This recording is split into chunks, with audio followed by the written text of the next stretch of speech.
Is it ready? Okay. The Tuesday, April 12th, 2020, the meeting is called to order at 5:35. Clerk, please call the roll. Mayor Ding, Here. Vice Mayor Harrington, Here. Councilmember Menchaca, Here. Councilmember Rivera, Here. Councilmember Wu. Here. We will now have some announcement from our Assistant City Clerk. Tonight's meeting is live streamed on Cable Channel 3 and our online platforms. If you wish to address the City Council, we request that you please complete a speaker's request card and hand it to me. If you wish to be added to the distribution list to receive City Council agendas, please email your request to cityclerk@sgch.org. First item, please. Public comment. This item is set aside for members of the public to address the City Council on items on this agenda. Comments are limited to 3 minutes. When speaking, please state your name for the record. Mayor, we received one public speaker card from Debbie Kilgore. Okay, all right, thank you.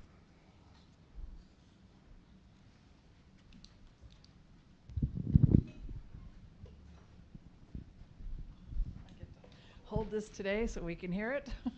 Hi, I'm Debbie Kilgore. Welcome. I'm glad you're having this meeting, but I just want to address a concern. Tonight is the first 4/11 meeting that this city has had in 2 years, and I wish this meeting could have been held on Wednesday and Thursday instead of tonight, because at 6 o'clock tonight, the chief is holding his 411 meeting, and this could have been done on a Wednesday, Thursday, or 2 Wednesdays in a row. So I'm going to leave at 6 to go to the other meeting, but I am at least here, and I'll be back when that meeting is over. So thank you. Thank you. Oh, and the door is held open by a big piece of wood, and the elevator is shut down. You can't take that, so those should have been corrected. Okay. Next item, please.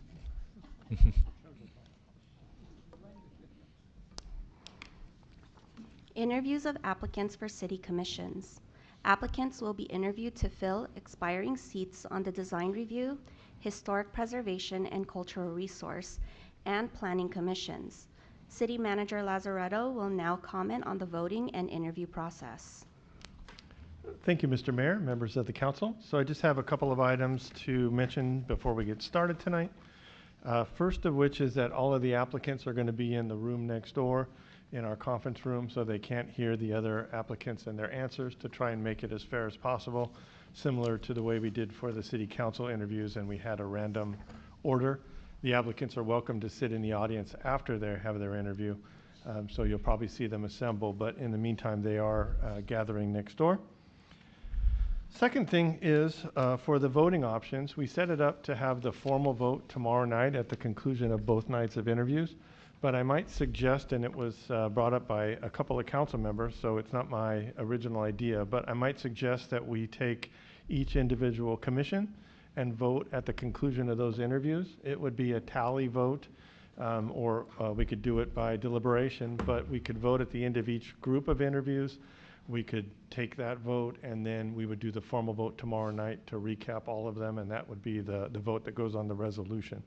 That would be my suggestion. Another alternate would be to vote at the end of tonight for the commissions that we interview tonight.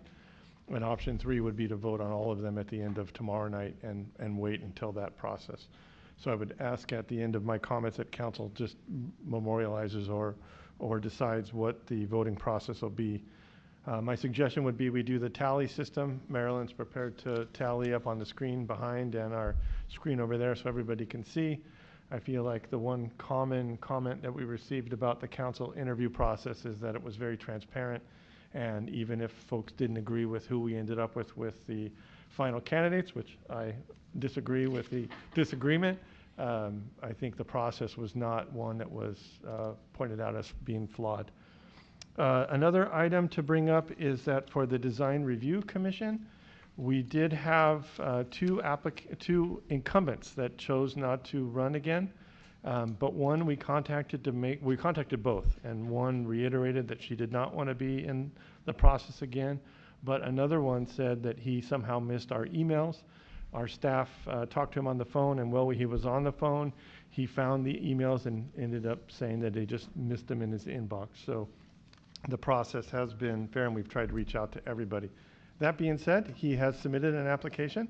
It's a late application. He's on our waiting list for next time, but there's nothing that would preclude council, if they decide so at the conclusion of the interviews, from reappointing the incumbent. It's your process, and you can decide how to do that or not. I'm not suggesting that you do, but it is an option for you at the end of the Design Review Commission. And those are my comments for tonight. So I would just ask that you decide on that voting process now, so we all know how it's going to be for the rest of the 2 days. Okay. Mayor, Councilmember Mejia. yeah, I would like to recommend that we just vote at the end of every commission for a variety of reasons. First, I want to applaud City Clerk, Marilyn, and team for being able to get all the candidates within a specific time frame. That's a huge feat, because we're looking at 28 people, and there were given times for a variety of times based on the commission. So, thank you for that, Marilyn and team. But I think we owe it to our candidates that if they're going to go through the process, they want to know right after. They don't want to wait a couple days, and it's not fair for the rest of us to have to try to keep track of that either. So I think it's best at the end of the commission, and then I think the tally, I don't think there's an issue with that, at least not for me. I'm comfortable showing it on the screen like we did with council. And then regarding Raymond Chang, is that something we should leave for later, or do I comment now for that? I think I would wait till the Okay. conclusion of the Design So- Review Commission interviews. So those are my comments for the voting process. Any other council member have an option? I agree. Okay, so just motion, no object, so don't need to make a motion, don't need to okay. So, yeah, we just processing is for each the interview, we just voting right away. But I think that's good too. It's your memory is fresh. Otherwise, you forgot. You need to track too. Yeah, a good suggestion for the market recommendation. Okay. And the second one, it's for the Raymond Chen. So, Is it appropriate now, or when is it appropriate to discuss it? Because I'm not sure if it's after the interviews or before the interviews we should talk about I Raymond think Chang. before the interview it should be. Sorry. Go ahead. I was going to say that it's up to the council. You can make that decision now or later. It might be helpful to hear the interviews and decide at the end of the interview process whether you want to add him or not, but you can certainly do that now. He's not going to be here to interview because he's not on the agenda. Yeah. Okay. Well, Mayor, what do you want to do, or do you want before or after? That was the city manager's recommendation. Okay. I think it's before the interview. It's better because it clear everything, so it's fair for everybody. So do you want feedback, or? Yeah. Okay, So I'll start, and then I'll let okay. my colleagues chime in. So Raymond has been on the council, and I forget how long, maybe Marilyn could tell me, but he's been there for a long time, and the fact that, Marlon Nadonli, who also has been there a long time, there was a time we could not recruit enough people to join the Design Review Commission. So those two were really, I think, just so valuable. They stood by our side when we couldn't get the 5. There was 3 of them at the time. And without Marla there anymore, I mean, that's a tremendous loss. And I think Raymond has so much knowledge and interest and passion, and I can see how he can miss an email. I mean, that happens, several emails. But I would just ask council to consider him as a candidate, even though he cannot interview, or there's no slot for him to interview. But I like him to be considered. That was all. any comments for the Raymond application?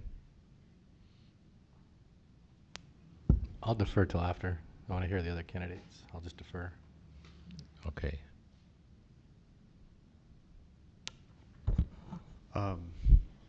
Mayor and colleagues, I think I understand that Raymond may be really valuable to our city, and but I personally believe that this is the policy that we have set up, like a deadline for the application.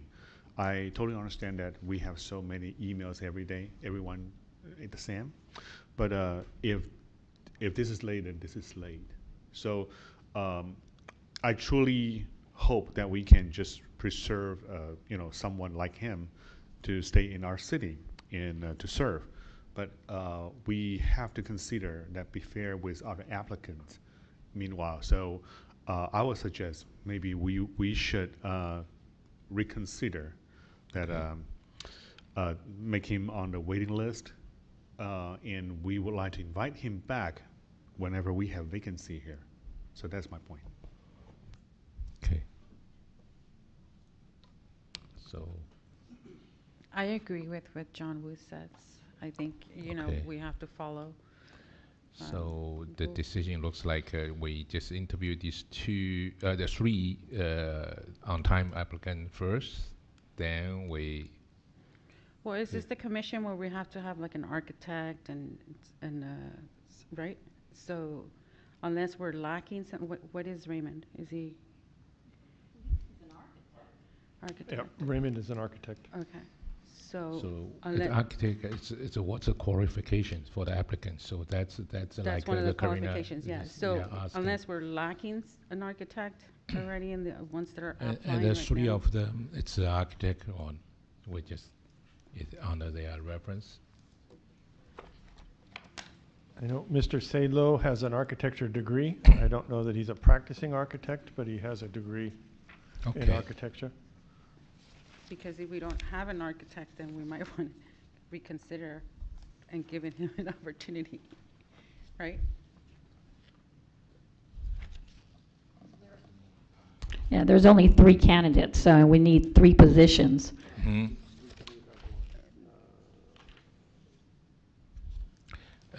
Any luck, it's with Joy, right? Okay. So Marilyn, are any of the incumbents that are not up architects? So the other 2 that are already on the commission? I know that one is a graphic designer and has experience in that field. Who's Not the who's applicants, graphic? the incumbents that are already on On- the commission, that are not up for appointment. I was under the impression we had 2 architects previously.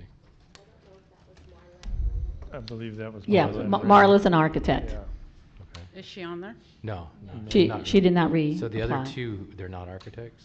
Or Linda Romo is not an architect. I don't Okay. know if Luoya too is an architect. For Erlinda Roma, she didn't reapply, did she? Oh, Oh, she's still there? incumbent. She's incumbent? got another Okay. year. I know that Luya, I believe, is either, she's the one that might be an architect or designer. Luya might be the one that's an architect or designer. Is that designer? Designer, okay. So that's landscape design, correct? Because we're supposed to have, So, No, because we're supposed to have landscape design and architect. Architect, I yeah. think she's just a And designer. we've had years without a landscape designer. I've just pulled up her biography. She is an architect, who? Ms. Tu. So there's 3 positions, and we only have 3 candidates. Yes. Okay. How fair is that? Okay.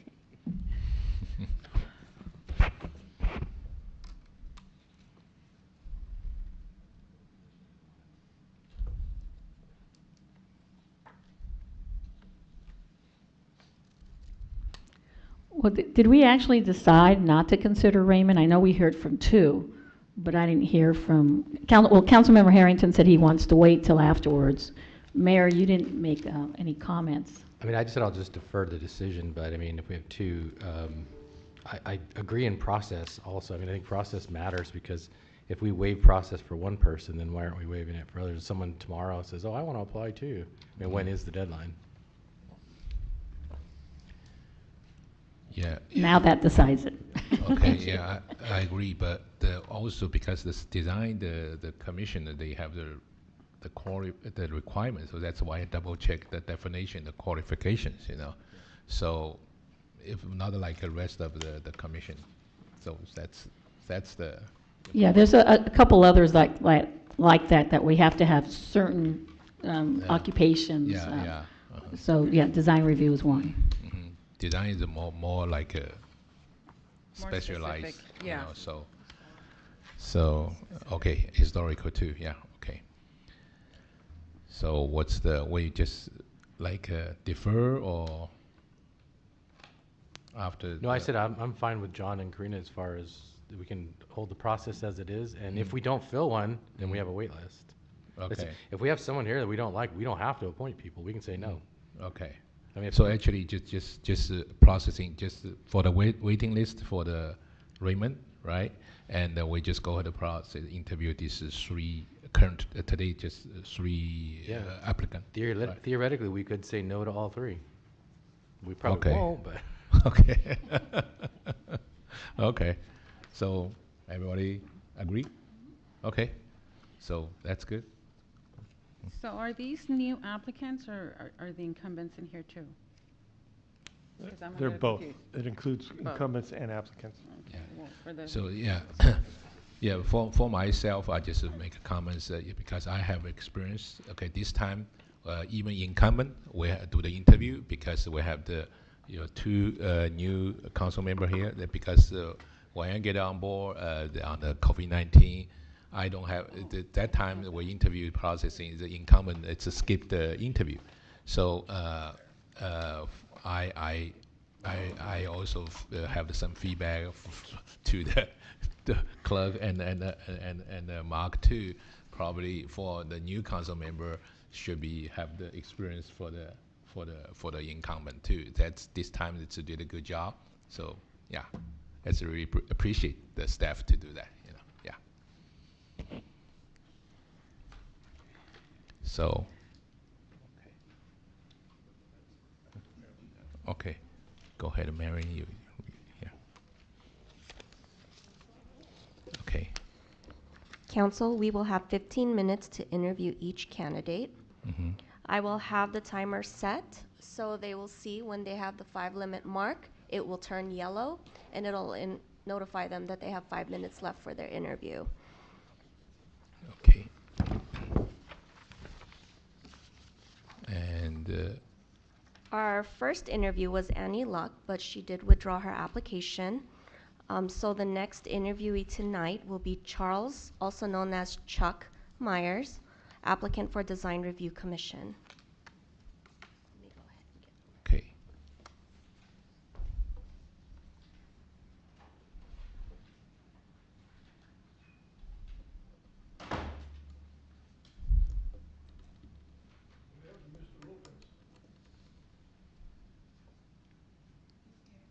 Hello.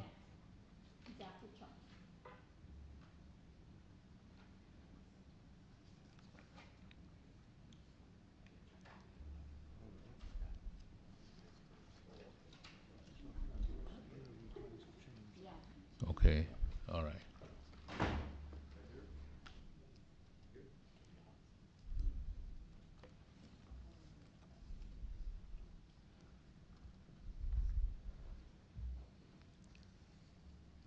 Hi, Mr. Mayor. First, we want to begin to thank you for your willingness to serve and encourage you to continue with your civil engagement in any capacity. We appreciate have a new perspective, so let's beginning. As a reminder, tonight meeting is live stream on the cable channel 3 and our online platforms. Yeah, you can start it. All right. Yeah.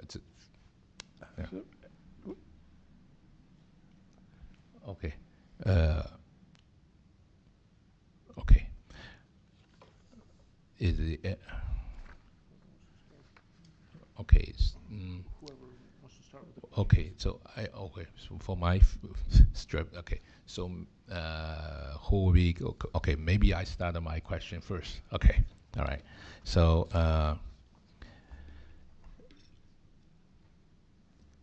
why are you interested to volunteer for the Design Review Commission? Why? Mm-hmm. Um, well, first of all, I love this city. I've been here for over half a century, and I've studied its history, and I've studied construction over a long period, and I just have, I guess, a compassion for trying to help in that area, as this commission is supposed to help. And so that's basically it. It's just a long-term stretch. Spent a lot of time. I've had, acquaintances with many people, and over that period, and I've seen a lot of development, and so I'm just like to get involved in it. Like to be part of. So they can't hear me. Gee, I've never had that problem before. Yeah. Thank you. So anyway, that's it. It's just a love of city. You know, it's got a marvelous history. We got the oldest building in LA County, sitting less than a block away. That's a pretty good start. We've had some pretty famous people come to this town. Probably the best general that ever lived, George Patton. His genesis is here, as most of you probably should know. And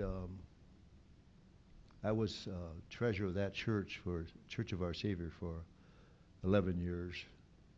And I've watched some development on the grounds of the church that, you know, you can always look at it with it's easy to look at things with a critical eye, but to look at it with a, what do I call it, a generous eye, it's a different matter and a different approach. And so, but you have to know when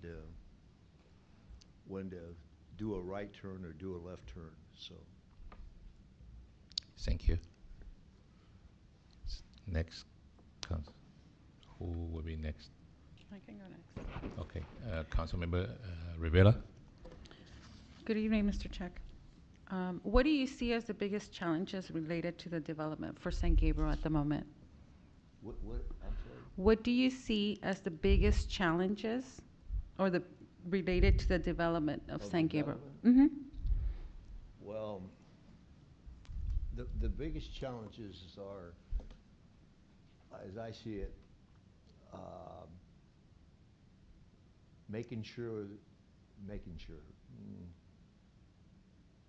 watching how it does grow.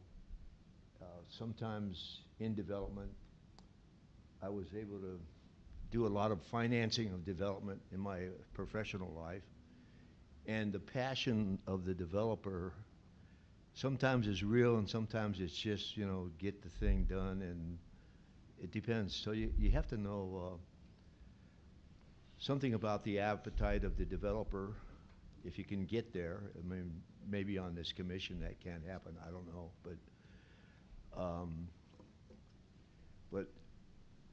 the key is to, you know, you look at the big picture, which is the city. Now, our city's not too big. It's only 4.5 square miles.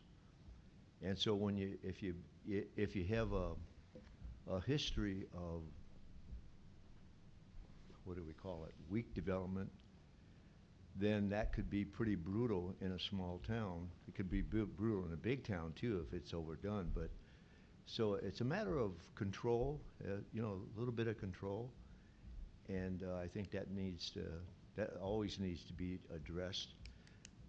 Particularly today, I think it's getting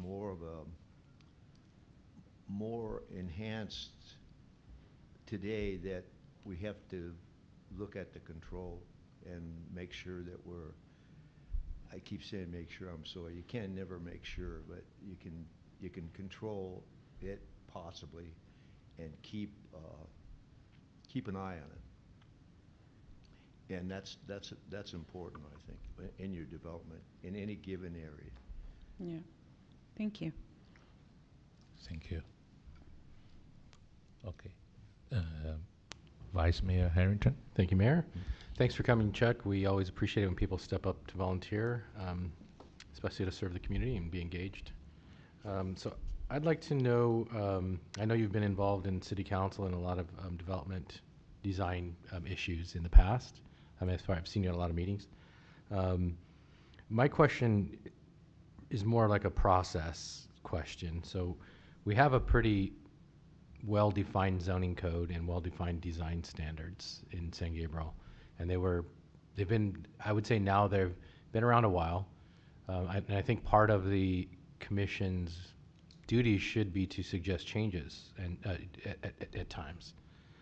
So one of the questions I'd like to know is if a developer comes in and technically meets all the requirements, but you see it kind of as a lesser quality or meeting the letter of the law, but not necessarily the spirit of the law, what do you think the role of the commission is, or your role as a commissioner to With the developer, you mean? Yeah, well, with the design, because you'll have the design input, and Okay. you have it. So you see a design that technically meets, the letter of the law, but it's really just, you can tell it's, like you said, it's the developer that is there to turn it as quickly as possible, not necessarily with the passion. Yeah. Well, again, it's what is the project, what is the design, but even probably more important is where is he going to put it in our city? Where are they going to put it? That's a very important issue, I think, and that. So I would look at that, of course, and I would. The type of development, as I've indicated, is very, very important. There's certain types of projects that developers are still trying to roll with them, but they're not doing too well in other areas, not just ours. So I would be mindful of what's going on in other cities too, and that's the way I always approached it when I was lending to it. What is the appetite for this type of project in any given area? And you take a look at that and see, also what's important is which way is our city going at this given time insofar as development is concerned, and does this project fit in? Or, I may have a feeling that maybe the city's going in not a wrong direction, but certainly maybe we've already overdone it or something like that. And we take a look at that, how this new project is going to fit in that stash, if you will, and evaluate it on that basis. So therefore you're looking at the history, and I like to drive around towns and just take a look at what they've done in the last half of or century or quarter of a century, whatever. See, a lot of development goes so fast that if you don't have a feel for it, you definitely have to try to get a feel for it and see what's going on. Now, I'm not going to spend a lot of time looking at other towns, so don't get the impression my city, my job is right here. Well, it's not a job, but it's right here. And so, but I can look at other, because you're out driving around, and I have a mountain cabin. I drive up to the mountain cabin. I come back and drive it through city, and I've found that one city, insofar as maybe this is not the right place to talk about this, insofar as its history is concerned, they've done a remarkably good job of taking care of that. And so you look for that kind of a event too. Thank you. You bet. Councilmember Menchaca. Thank you. Hi, Chuck. Glad to see you here. Oh, thank And I like what you're wearing too, the SC. Uh, You know, we've talked a lot about development, but it's not really, it's not, you know, when it comes to design, it's separate. The development part, you know, is handled by another commission. But regarding the design of the project, you know, it's still very important. How much time do you think it's going to take to prepare for the meetings? I mean, have you attended meetings in the past for just design review? I know you've been very involved in, for example, planning commission meetings, but just wanted to ask you.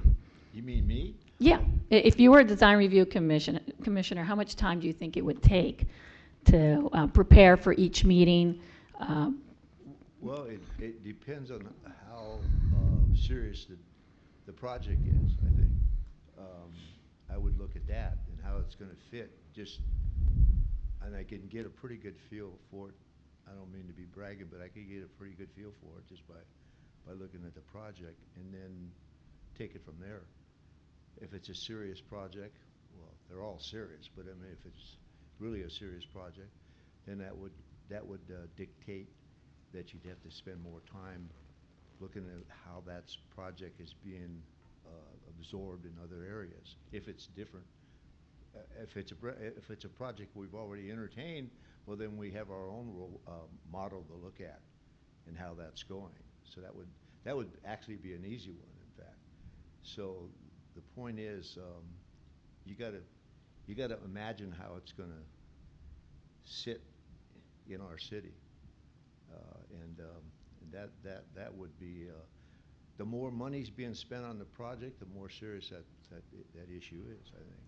So if it's real estate, if it's tract development or something like that, or if it's mixed use development, you know, there's a lot of that going on and everywhere, and so it depends on how. I guess I hate to say this, but well, I don't hate to say it, but I'll say it then.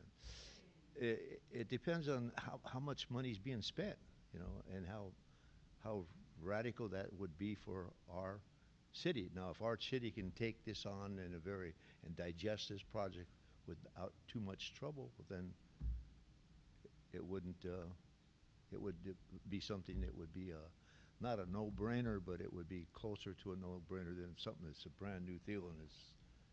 So you really got to look at how it's going to fit in. Thank you, Chuck. Thank you. Councilmember Wu. Thank you, Mayor Dean.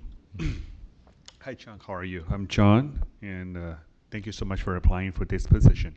I just have a very brief question. How do you separate your personal, your personal design likes and dislikes from the impartial design decision from the city? How do I separate myself? How do you separate your personal, you like it and you don't like it, but that is, I mean, how you can separate it? Well, first of all, it can't be just my like or dislike. It's got to be how it sits in our city. But I've got, like I said, I've got a 53-year history with our city, so I'm a few years ahead of everybody else. So yeah, so I've got a lot of things that I've already looked at and how I feel about it, and so that thing, I don't think it's going to be too good a project. Did you ask me how much time I would spend on it too? I wasn't sure. No. Actually, I'm just asking how you separate you like and dislike if you don't like it. I mean, but this is something from the city. Well, it's not just about me, it's about the city. So but I may not, there are projects that, quite frankly, that have been developed here that probably you don't like, I don't like, and, Right. you know, and it's not too much you can do about it now because it's already up, but this is brand new development. Can you name one of the favorite projects in our city? One of my favorite projects. Well, I'd have to think about that for a while because I'm not. One of my favorite projects would be, you know, some of the. You know, if there's a building that's already been built and somebody else comes along and does something else with it. Quite frankly, I'd admire that kind of a project better than a brand new development. Does that mean I'm going to go off now or what? Is this, oh, okay, okay. So anyway, there's some things that have been done well with existing buildings, and that's always a better way. You know, if I was looking at it from a historical point of view, that would be a better way to do it. Like in right downtown. Thank you, Mr. Myers. Unfortunately, your time is up. That's too bad. Anyway, thank you. Thank you, Mr. Meyer.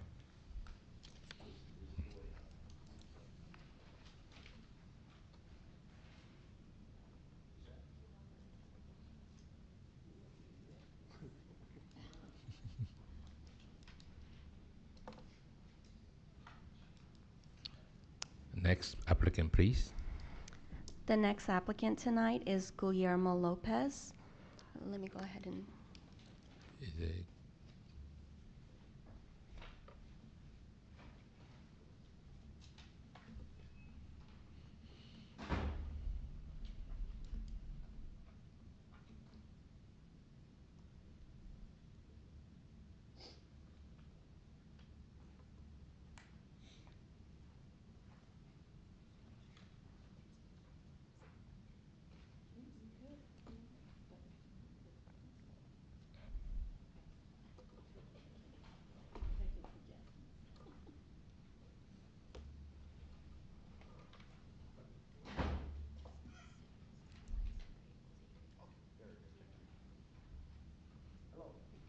hello? Hi, Mr. Lopez. Yes. First of all, we want to begin by thank you for your willingness to serve and encourage you to continue your civil engagement in our in any capacity. We appreciate have a new perspective. So let's beginning. As a reminder, tonight meeting is live stream on the cable channel 3 and our online platforms. And I will give it to you. First question: why are you interested to volunteer for the designer review commission? Well, I believe that a lot of the changes that are coming down, whether they're from the state or with an organic from the community, I believe in progress. I believe in changes have to be accommodated. But I figure it's kind of like a river. Instead of building a dam and holding everything back, we can redirect the flows and how it proceeds and how it looks, all for the well-being of the community, primarily with, hopefully, but in my view, with the focus on quality of life for all the residents of the city. Okay, thank you.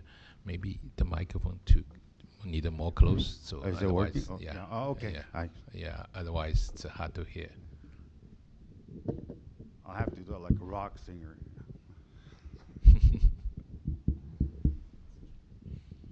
No, I'll just speak a lot closer here. Yeah, I can get closer. Thank you. Okay, thank you. Who's next? Councilman. Change it up. You can. I'll start. Okay. Hi, Okay, thank you Councilman. for applying. Just kind of learn a little bit more about yourself. I know you have your address here. How long have you lived in San Gabriel, and why this particular commission? Why are you applying for this particular commission? I've lived in San Gabriel since 2016. I have a bachelor's in business. I have an MBA. Also, I used to hold a realtor license, and since 2016, I moved into the area. And I've noticed a lot of changes, and you kind of wonder when you go by through, see some changes. It's well, you know, wouldn't that this certain thing would have been fit better or not? I understand also that the city, as any other city, wants to create revenue, not only in property tax but also in sales tax, as far as the what are mixed housing could possibly provide.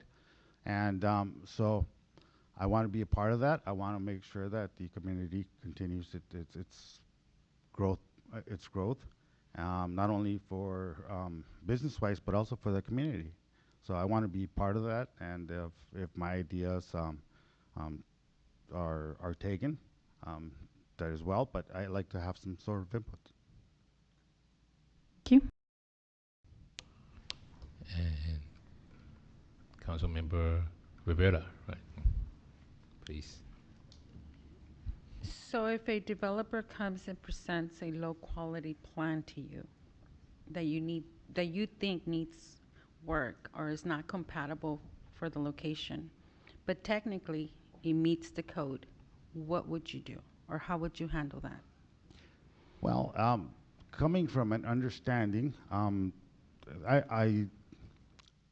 the way I would approach it is in my conversations with a developer, I would gauge to see if it has an understanding of what the community needs are, what the community objectives are. As far as the general plan, it depends if he's in the Mission District or if he's in the Valley Corridor. I would not necessarily impose, but I would, through communication skills, I would encourage, entice for certain ideas that maybe could be implemented. Obviously, the financial impact to them should also be considered. If they're already in compliance and you're asking them to make certain changes, also with a view that maybe these changes would not imply such a big cost to them as well. So that's the way I would handle it. Great, thank you. Mm-hmm.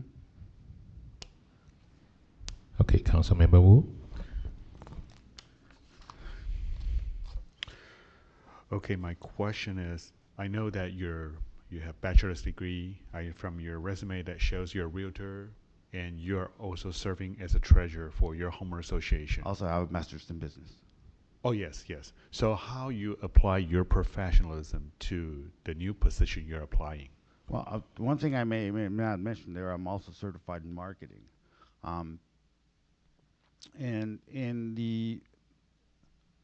well, it depends. On residential, it's the financial impact comes more from the design and what they want to do, as opposed, and in contrast with the community. As far as commercial, everything has a financial impact. Hopefully, there will be a balance between the impact of the development, financial impact to the community, and a financial impact to the city. Hopefully, it'll all be positive for everybody. Okay.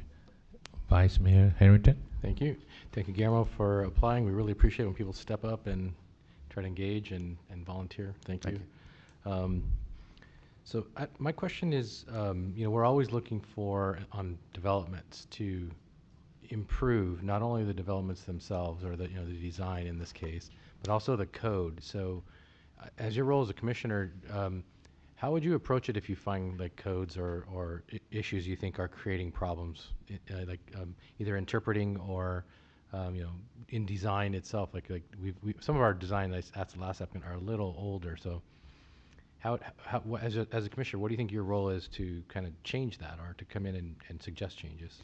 Well, I would assume a lot of that would come from ambiguity in the code, something that perhaps may not be clearly stated. And my input would be not only as far as to the city or you find people, but also as far as suggestions as to perhaps a change in maybe a word, a change of a comma, perhaps somewhere. All the way through to perhaps reconsidering what the code is. Thank you. Mm-hmm. Sounds like we still have time, right? Okay. So, did you have any design experience, or use some degree, yeah? Well, I've served on since 2000 on different boards, also with most of the properties that I've owned have had CCNRs. through homeowners associations. I've always been part of the board in those. And part of that is obviously the review as well, that everything and all the communities are not impacted negatively by what the codes state and what the requirements are as far as colors, architecture, the landscaping and things of that sort, and how that impacts the community. Thank you. What is one of your favorite projects that the city has developed in the past, let's say, 5 years? Well, well, that's kind of when I moved in. But prior to that, by visiting the mission, I think the mission district has been well planned. I think it like anything else, it can always change for the better as the city's needs progress. And clearly, everything in my mind, also with the quality of life for all the residents, and also the positive financial impact for the city.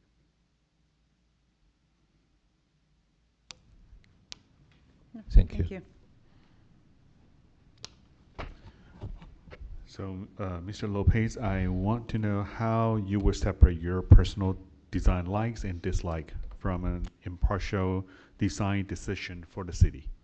Well, first is there's the understanding about what the requirements are, what the code states, so that would be the guiding light. My view would be a compassionate and understanding view also of whoever wants to make the development, whether it be a homeowner trying to expand their home or trying to give it a different look, or as far as any commercial development that is being tried to be cleared. So I would apply my, if you want to put it, my personal touch to the existing code and the requirements. So we do not deviate from that, and that goes to what the question Mr. Harrington was asking. If it was ambiguous in any way, or perhaps another way, or the consensus was built that somehow we need to provide some sort of input as to some changes that may be possibly better or different, then I would definitely be open to that and making those suggestions at that point.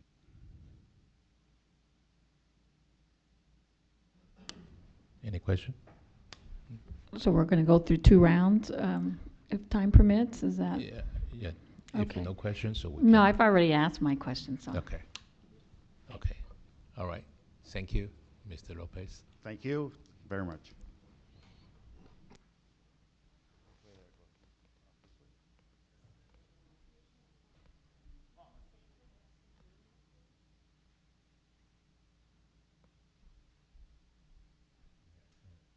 Next applicant, please. The next applicant is Nikorn Se Lo. He's an applicant for the design review. He's our last applicant for Okay. that commission. All right. Thank you.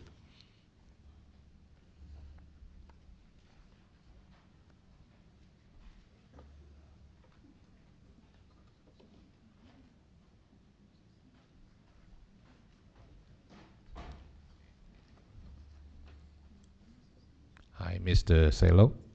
Hello. Hello. First, we want to begin by thank you for your willingness to serve and encourage you to continue with your civil engagement in any capacity.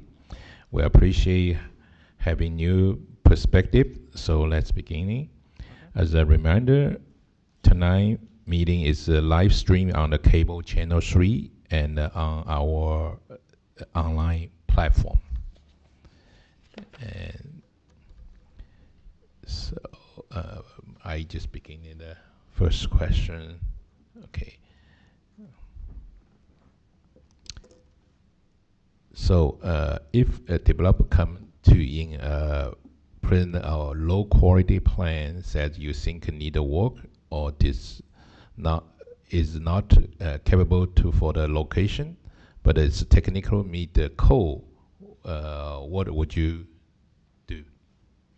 So an applicant has submitted a package of drawings that technically meets all the codes, but I feel that it's subpar to the quality of applications that we're seeing currently from other applicants. Is that what you're asking? Is that correct? Yeah, then I think it's my responsibility to communicate to the applicant that a higher standard is expected, and to identify, to help them understand where they can improve the quality of their application. Not doing so in a critical way, but offering them a path to resubmit and bring their project into compliance with what we're expecting for our city. Thank you.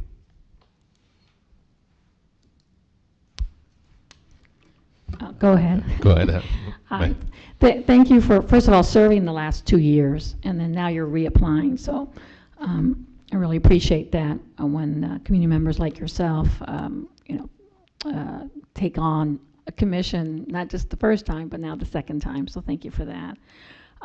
My question is, your experience, obviously, you've gone through it for 2 years now. And, why do you want to apply again? Is there something specifically that really draws you to this commission?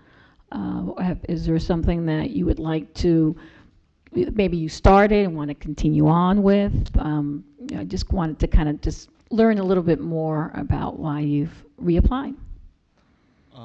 The main reason I would say is that the projects that we've reviewed have given me a glimpse into the future of what the city's going to look like in 5 and 10 years. And it's exciting. A lot is happening. A lot will be happening. And to be a part of that, to have a voice, to help not shape it, we don't have that much say, but to help guide it slightly in the right direction. I think it's very rewarding, and I'm committed to being in the city for the long term. And so it's just, it's fun, to be honest. It's fun. Well, thank you. Thank you. Councilmember Wu. Hi. Thank you so much for serving in the past 2 years. My question is, from your past 2 years experience, can you tell me that the most successful review experience for you that we embraced the we are very diverse culture. So how you embrace the diverse culture, plus we can preserve the history, the value history of our city, because our city is a city with a mission. So this is a very unique city that come with East meets West.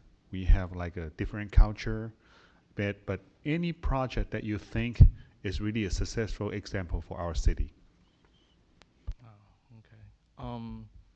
Well, one of the very first projects that we had the chance to review was one that an applicant was very adamant about what they wanted, and it wasn't very contextual.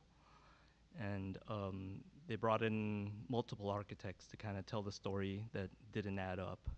And even when we asked the architect, what style of home is this? They kind of like, they weren't even sure themselves, and so they were having difficulty convincing us what style of home it was.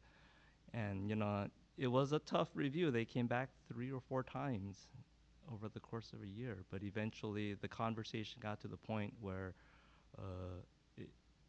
we felt comfortable enough to approve it, and the neighbors felt that their concerns were heard. And so although it wasn't easy, and it did take some time, we did get there. And that applicant, that home should look very nice soon. Thank you. And Councilmember Rivera. Good evening, Mr. Salo. If a developer comes in and has an attitude that offends you, or is a developer that has had not a good history with the city, how would you approach working with him or her?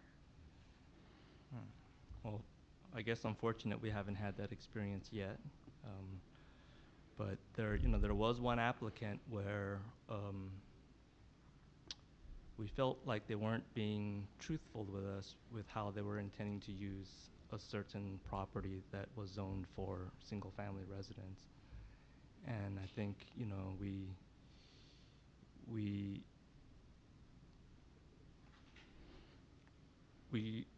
we struggled with them, but ultimately we got to a point where we could approve the project, and it was because they brought in newer professionals to help guide them that I thought was giving them better advice than the guys that they had been working with previously. And I asked them if the new architect and the new council that they brought on would stay on for the length of the project unto construction, which they agreed to do. Okay, So that was one thing that I thought was positive outcome from that. great. Thank you. Thank you. Vice Mayor Harrington. Thanks, Nick, for your service and for volunteering again. We appreciate that. So I wanted to know, now that you had some experience on council, or on commission, I think last time when you were here, it was all theoretical. Now you have some experience, right? So regarding our design standards and the review process, if you could suggest kind of what you see as our strengths and maybe some things that we could improve, now that you've been through it, like if you could have your way and change some things, what do you think you would change about either our process or the standards themselves?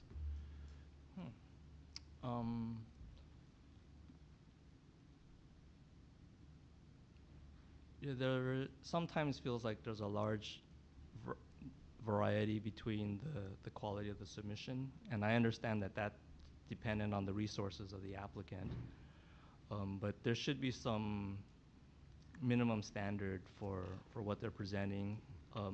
Oftentimes we'll get some of these submittal packages that are hundreds of pages long, but it's a lot of filler. It's just a lot of cut sheets out of manufacturing.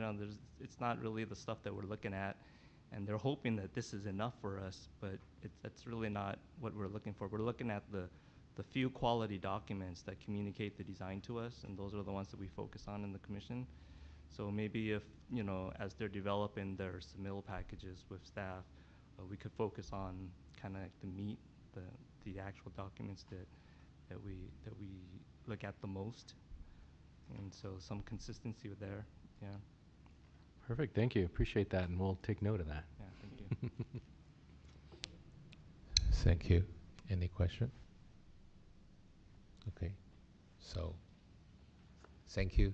All right. Thank you. Mr. Salo, right? Okay.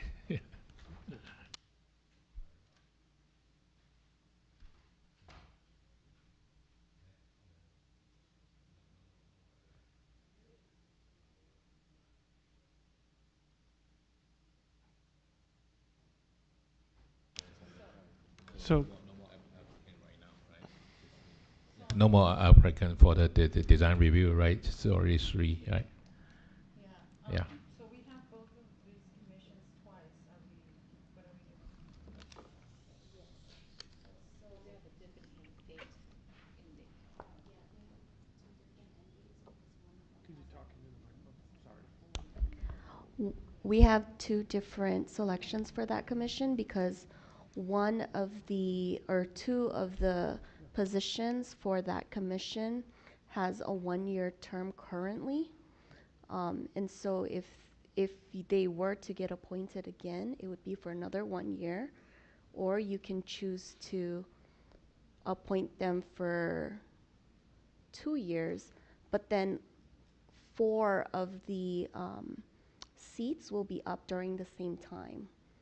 So the rotation will be thrown off. So currently it's like a 3-2 each rotation. If we don't appoint for 1 year, then all 4 seats will be in the same rotation every time. So that means the next go round, there will be 1 person that will be up for reconsideration or for consideration, 1 seat for consideration. So the short answer is apply 3 people for 2 years and 1 person for 1 year. Correct. Summary, cliff notes. And for those who Current, this time it's 2-2. So, for, actually, sorry. For my understanding, it's previous the historical commission have the term limit. From the last year, we changed the code, so that's why it's happened. For the future, it should be consistent to the rest of the commission. It's 3 for 2 year, another 2 for 2 year. Is that correct? Yeah. Okay. Perfect. Yeah. So Mayor, we have concluded with the interviews for the Design Review Commission. A late application was received from Raymond Chang for the Design Review Commission. Council may consider his appointment without an interview during the deliberation process at the next special meeting or tonight. Okay. So we need a good discussion. Does City Council any discussion comments? Okay. Thank you, Mayor and Council. I think the issue of the late application was addressed earlier. I think we should move into selection of the candidates that were interviewed. That's right. And so, Council, you have in front of you the tally sheets, and you can vote for up to 3. If we have less candidates that don't get votes, we can talk about whether we're filling every seat or not. But for this, we would have up to 3 for this commission. And we'll hand those in to Marilyn when you're done, and she will tally them on screen, and then we'll hand them back to you for the next commission vote. We just put an X next to it, or what do we do? Yes, it's not weighted, or there's no number of votes to place on one candidate or another. So yes, just put an X next to the candidates that you are voting for. Just check a mark on that? Yes. So will be announced today or right away, right? Yeah.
So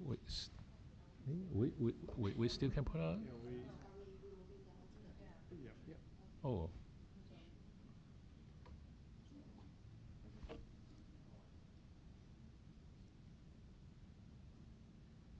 So only 3, right? Okay.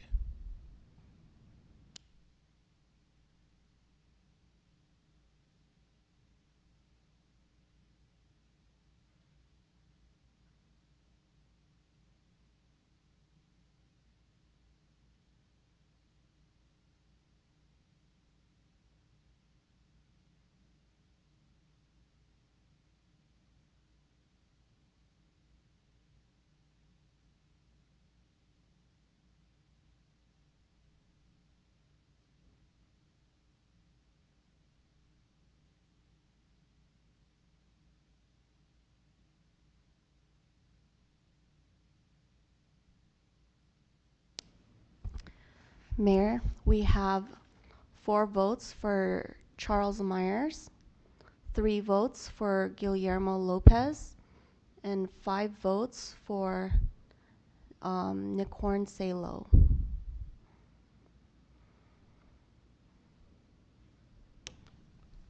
So the result. So that's 3 candidates. So Mhm. tomorrow night, we will put that on the resolution for adoption at the end Okay. of tomorrow night's meeting. Mhm. So, before the next commission review, so any council need a health time? Health time. If you, yeah, I just asking. If you're okay, we can move on. I did have a question. Are we going to get more ballots for the next round? No, we'll pass those back. Oh, okay. Okay, great. Thank you.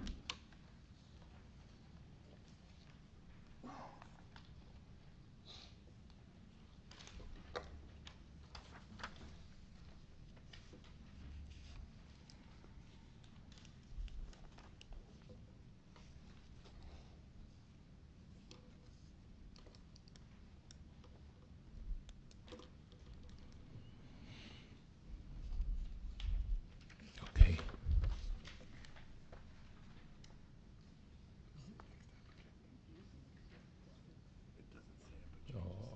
Okay, next applicant, please.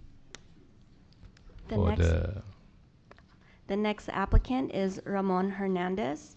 He's an applicant for the Historic Preservation and Cultural Resource Commission.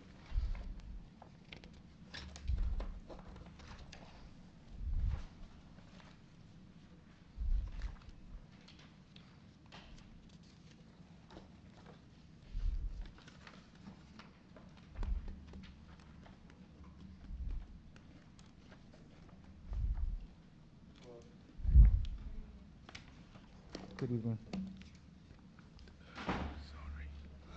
Hi, good evening. hi, it's Mr. Hernandez.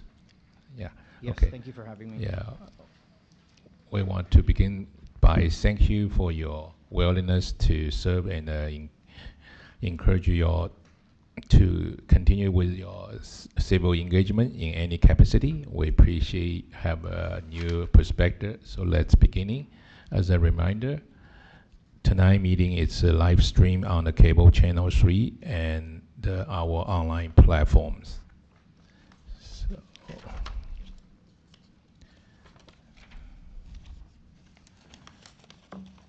So, okay.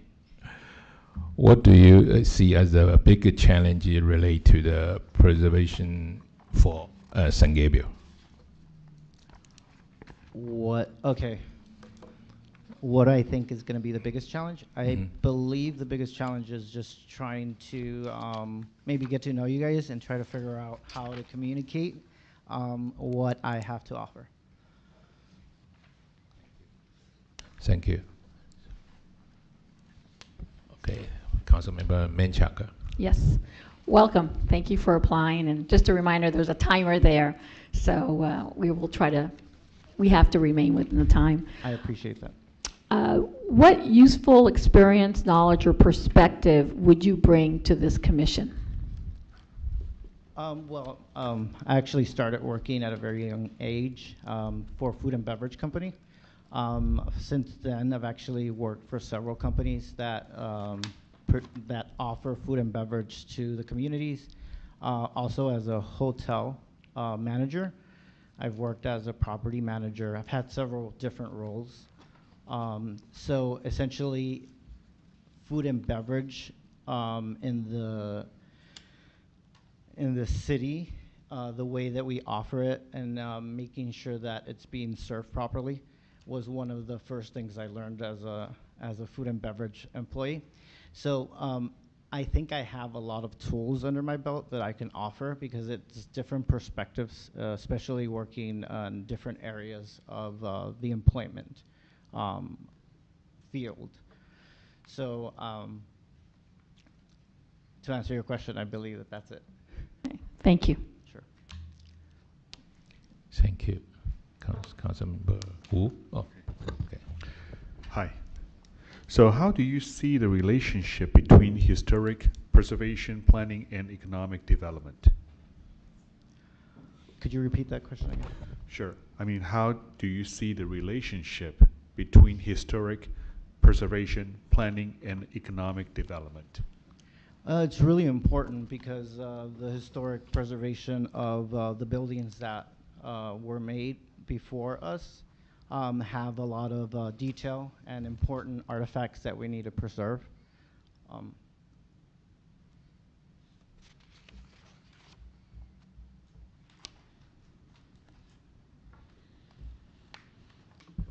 Thank you. Councilmember Rivera. Why are you interested in volunteering for the Historic Preservation and Cultural Resource Commission? I'm interested because I believe in myself, and I know that I can offer an array of information to the committee. To the committee or to the, Or to the community? The community and the committee. Such as, what kind of experience or what do you think you have to offer that is related to the Historic Commission? So in the past, I've worked for different property management companies, hotels, buildings, city buildings, and I've been able to learn different tasks to be able to preserve and clean and maintain. Because essentially that's basically what I've done in my past. I've maintained properties. So by doing that, you have to learn a lot of different skills to be able to preserve tiles, preserve different arrays of textures. So that's why I want to be a part of it. Thank you. Thank you. Vice Mayor Harrington. Thank you. Thank you, Ramon, for volunteering. Appreciate you stepping up. Thank you. I know it takes a bit to do that. I really appreciate it. So can you just name one or two, maybe either buildings or structures, anything in San Gabriel you think that stands out to you that was really worthy of preserving, or, you know, like the Historic Preservation Commission could take a look at and say? Yeah, the San Gabriel Mission Okay. is one of the buildings that stand out. But there's also a lot of different buildings in the area that have a lot of impact on the city. So it's just a really hard question to answer because... Well, maybe like something that sticks out in your mind, like you drive by it and maybe you see it as something significant. Maybe the average person, if they just keep driving by, never really sees it. Because I know a lot of times my wife will be driving, I'll be sitting there looking at something going, you know what, that really might be historic, even though at the first glance it may not look like that. So something maybe a little different. Well, there's a lot of buildings that have stamps that kind of show that they're buildings that were to be preserved. So for me, I kind of want to elaborate a little bit more because you guys, pardon me, you are all asking me questions and I would love to just elaborate, but I kind of want to keep it short, so. Okay. Well, elaborate a minute. So when you drive, you have time. When you drive. So yeah, 9 minutes. Thank you for letting me break the ice. I was a little bit nervous earlier.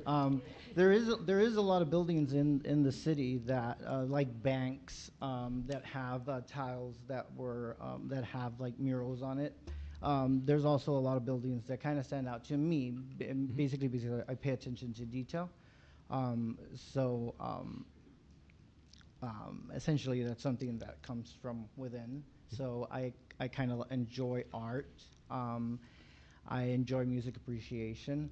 So that's basically a foundation of mine. I took band for about 8 years. I learned how to read music.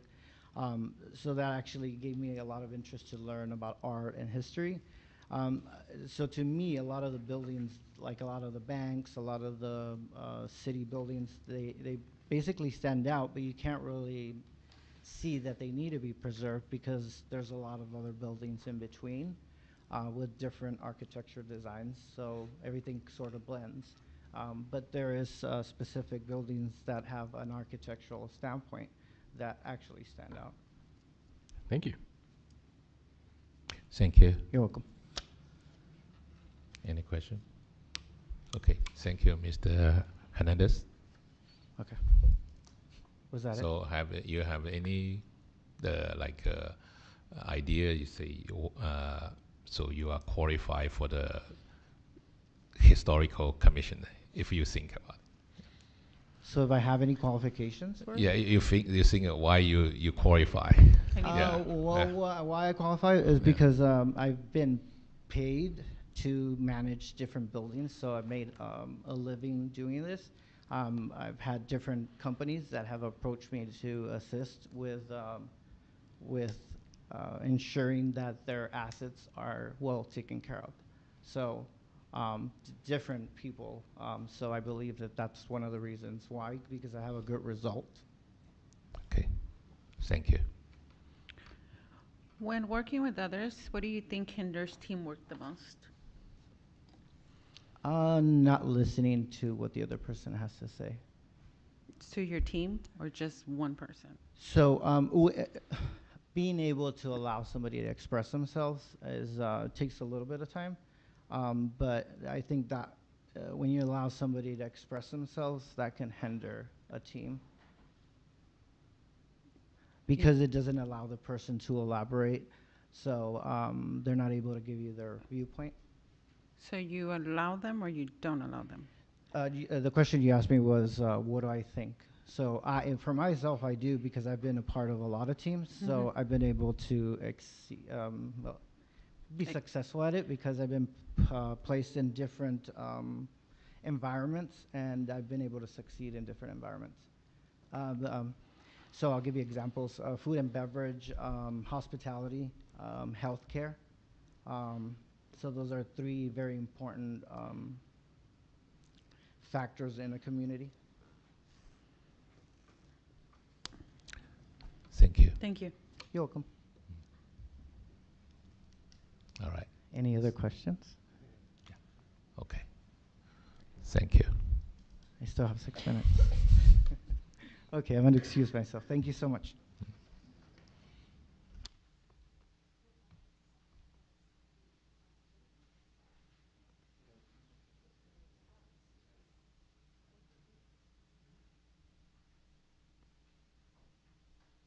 Next applicant, please.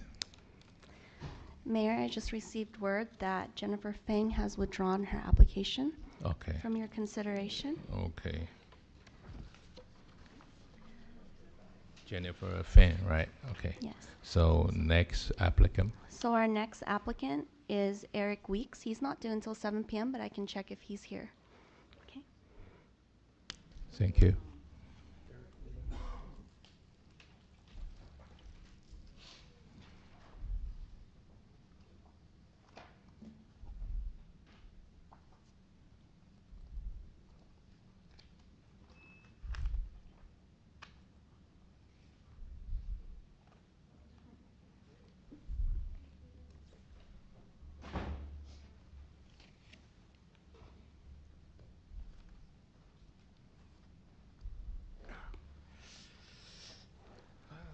Hi, Mr. Weeks.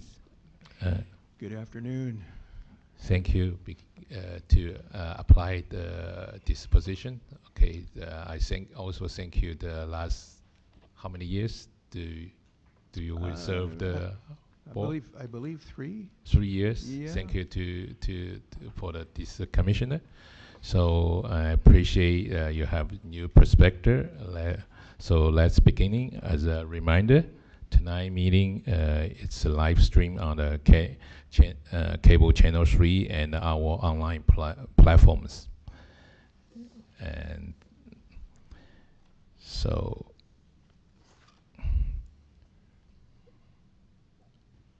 what do you see as the previous the commissioner? What do you see as important issue for preservation that come from us in next a few years? Why are they important? Well, there's quite a few things as far as preservation from a commercial standpoint, from a residential standpoint. Commercially speaking, for example, San Gabriel Nursery, the site adjacent to that, finally sold, developing a project there, and I think that's gone through his planning review, and I think the context, the architecture, I think seems to be in line with what we would expect from a commercial project. On the residential side, San Gabriel is very unique with all these little individual areas. the village, for example, from the late 40s. Specific architecture in there. A lot of homes are from going back to the 20s. And there's nothing cookie cutter about any of these residential areas. It's so unique. You go down any street and it's, every house has got its own flavor. And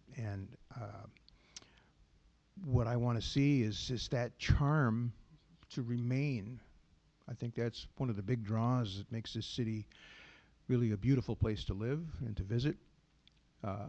When we get development, a residential development that wants to maybe expand beyond what you would normally see in that particular area. Somebody wants to go 2-story, modern architecture, nothing that relates to the neighborhood, that kind of thing.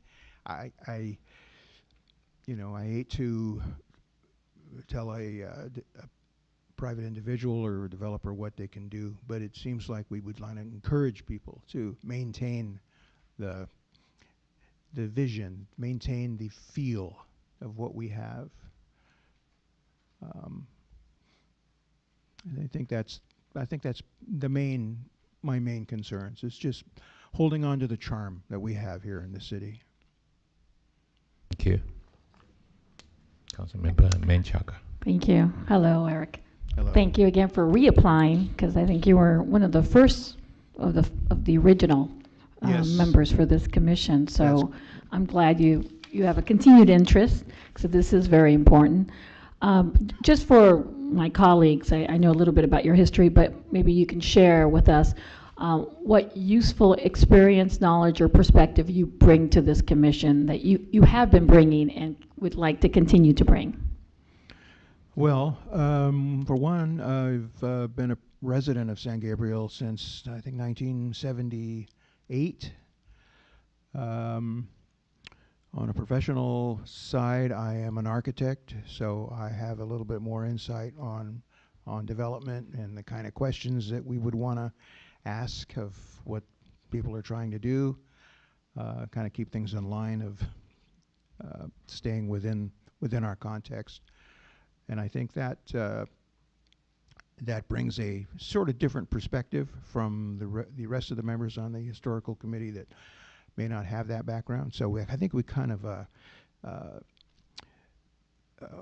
what's the word? We kind of help each other out with all these different viewpoints.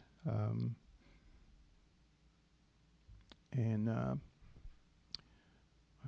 I think it's, I'm sorry, I was just in the other room speaking with her. Senya, our chair, brings a lot to the table. And why can't I think of their names? Oh my God. But Sorry, that answers the question. I'm sorry. That's yeah. okay. Okay, well. Thank you. I think you get the gist of I do, what I'm I trying do. to say.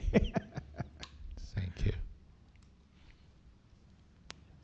Okay, the Vice Mayor Harrington. Thank you, Mayor. Well, Eric, thanks for coming back. Appreciate it. Thank you. Thank you for having me. One of the OGs. So I think I'd like to know, you've been on the commission a bit now, so what do you see as the kind of like the structures or buildings or maybe even areas that stand out to you that maybe the average person may not think of as historic, but you've been here a while, so you can kind of see like a lot of stuff that gets lost in the wash is maybe stuff that was developed in the 60s, 70s, because, we're hitting that period where things in the 70s are now that 50-year period, which is the magic number. Right. But a lot of times we're missing that gap because when something's 40, it's technically not, historical, ready for historical designation, but there are some opportunities to start preserving at that point. So what would you say some of these landmarks or buildings or areas stick out to you as they deserve our view as a council? So it's not, or as a commission, your view as a commission, not necessarily like a national designation, but something we really ought to start looking at to preserve. Yeah, at local level. Correct. Yeah. Well, the developments from the 40s, they're kind of unique too. They're not as ornate and as delicate as the 1920s homes, but they represent a period of time. You know, this is post-war. This was the boom after the end of the Second World War.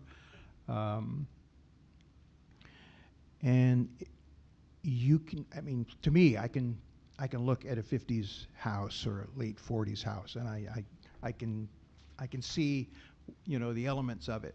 They're a lot more subtle, right? But they're there, and you don't see that in new construction. If you go to a brand new development, hillside development or something, they're very nice, they're very clean, and I think clean is it's good and bad, right? There's no character. And so even the 40s homes, I think, have character that's worth maintaining. I don't know, does that answer your question? Close. Oh, close, okay. I was thinking more like things that are not necessarily, they're younger than 50. So that's kind of the whole reason we have this commission, is to protect things that might not necessarily get the attention of the state or the Fed yet. It's like even areas, like, you know, different areas we have in the city that, like the village is a distinct area that maybe we might want to look at preserving the character of the village. So that's kind of what you were saying, but in a different way. Well, yeah, maybe I didn't understand the question completely.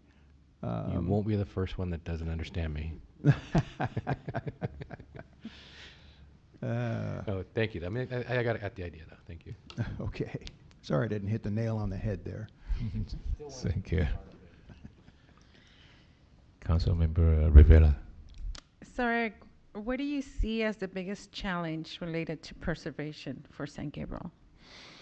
Well, I think the first issue is to recognize what we have and to create a database of what we have. And I think we've actually talked about starting that on the commission. That's one of the topics we're trying to deal with.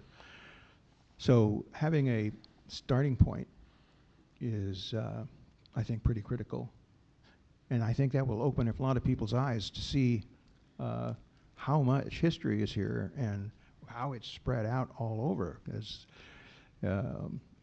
all these homes and businesses as well are very, very unique. So I think that's the first order of business is to understand all the beautiful things that we have here and archive that. That's our base point. So how would you handle a situation where your ideas or your actions are resisted or rejected? Well, that's a loaded question, because if I can go back to one development that we looked at during my earlier tenure here, maybe a year or two ago. Single family home, and totally out of context. But our commission doesn't really have the power to make anything but a suggestion, right? It's more of a planning issue. So I think maybe we can somehow learn to work a little closer with planning. And I'm not saying planning is not doing their job. That's not it at all. I think it's just more of a group effort, so we could kind of combine what we do together and keep the historical aspect as part of what they do. Thank you. Thank you. Councilmember Wu. Hi, Mr. Wick. Do you know something about we recently have approved, the City Council just approved the professional service agreement with an architectural resource group. So we are going to adopt, our report, then we will have the first historic district. So do you know something about that, and can you share that, how you will work with the group? Is this the context statement? This is a request for proposal. Actually, we have a historic resource survey, HRS. So we are having a company that will helping us to do the research take a photos and take a record that what buildings will be defined as historical buildings.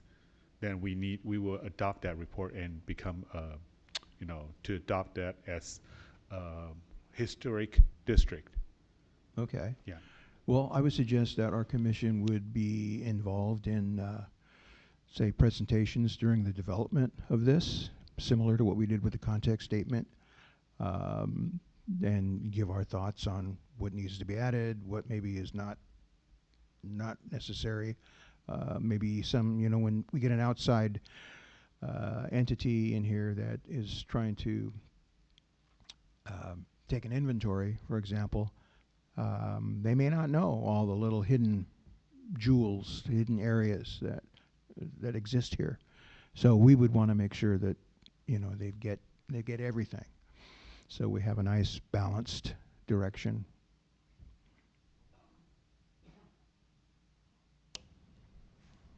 Any question? Okay. So. I'm still here. I'm ready to go. Okay. I'm not ready to leave, but I'm ready to keep answering questions. I love talking about it. It's great to be back in this room after 2 years of, oh God. So it's really, and it's good to see all you folks again. I haven't seen any of you for 2 years, so. Well, is there anything you want to tell us for us new people that don't really know you? Just the fact that I've lived here a long time, and I really enjoy spending time, providing time to assist the city, right? This is a totally voluntary thing that we're doing. I love it. I love this city, and I'm just happy to be here. So I hope that you'll consider me to continue on with this commission rather. Thank you. Thank you. Okay. Thank you all. Okay, move on. Thank you, Mr. Weiss.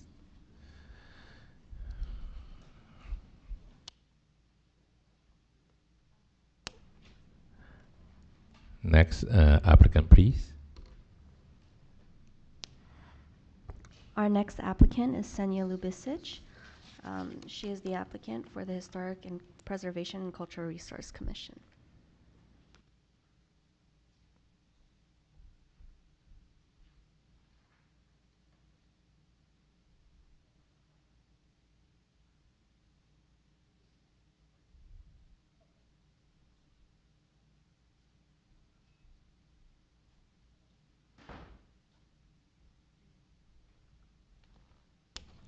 Hello, Hi. everyone.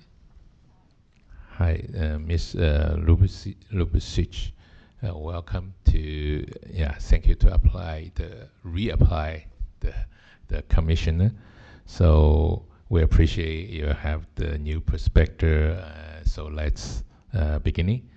As a reminder, tonight meeting is live stream on the cable channel 3 and on our online platform.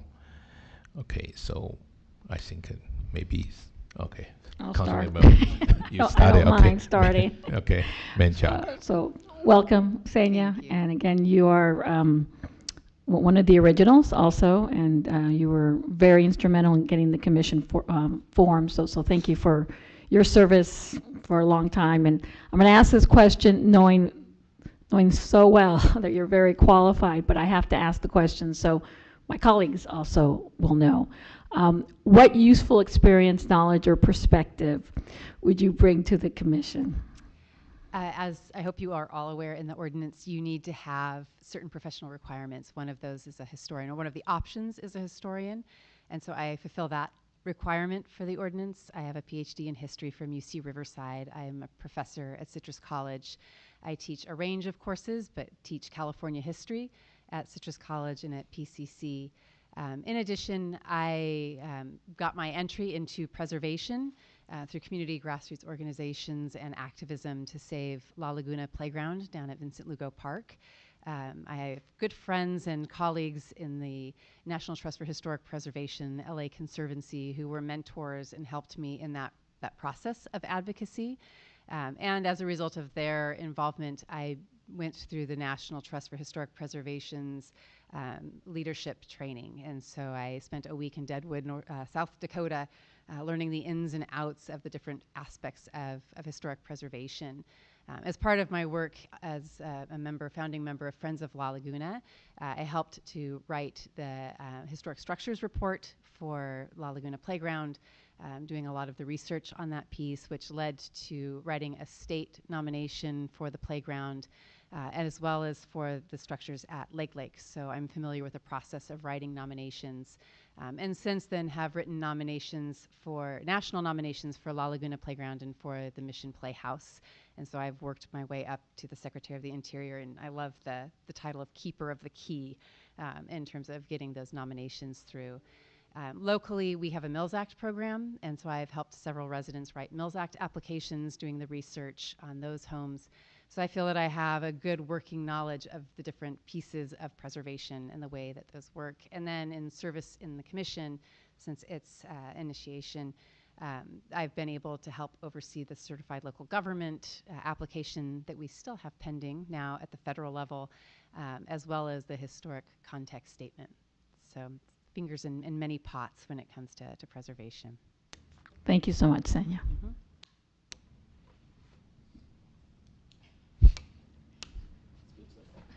Councilmember Rivera.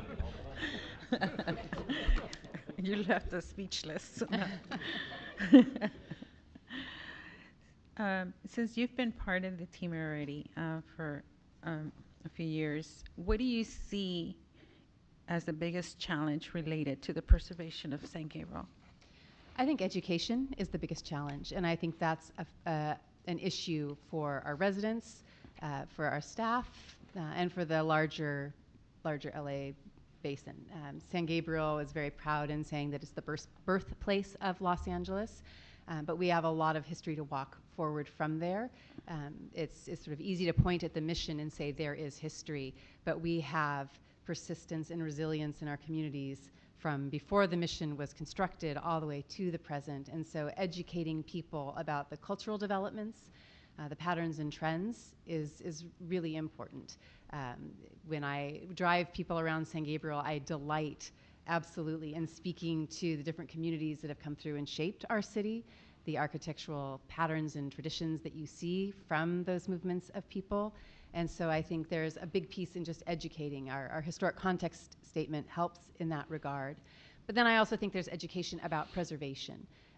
I think a lot of times we think that preservation means that nothing can change. It has to stay the same, and there could be nothing farther from the truth. Preservation is about how you move with change. It's acknowledging that communities change. It's finding a way to help that integrate, that what you're bringing in that is new is something that is also going to complement what has existed before. So teaching people about how you live with historic buildings and how you live with conservation and preservation is an important piece in that.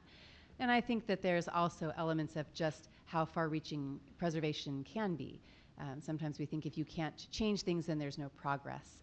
And if there's no progress, there's no economic growth.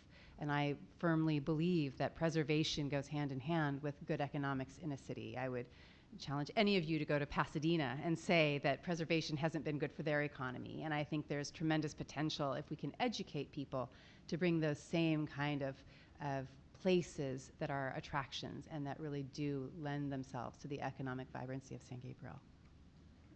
Great, thank you. Thank you. Councilmember Wu.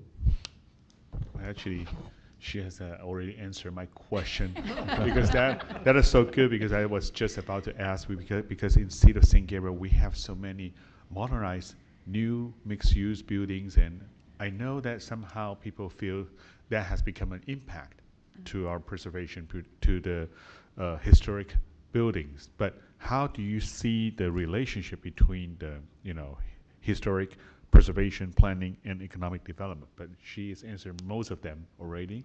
Well, I've got more I can say. But how you feel that is a great balance point to have a new buildings. We have a new immigrant, and this is such a diverse city, but with a mission and with historical value. What is, how you can make that balance?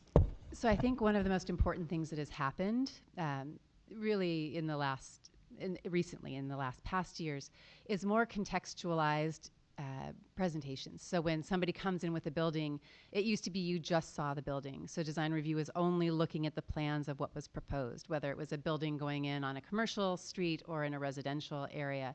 And now more and more we ask for a contextualized presentation of that building. How does it fit in the neighborhood? To speak specifically, the Pacific Square development did a presentation where they gave almost a 3D tour of how it would feel to stand on San Gabriel Boulevard with their development there. So you could get a sense of massing and scale. And so I think that that's a really essential change, because when you see how new things are going to go into the city, you better understand how they're going to integrate. In preservation, we use the term infill. So you might have an old building and then a place where you're going to put a new building.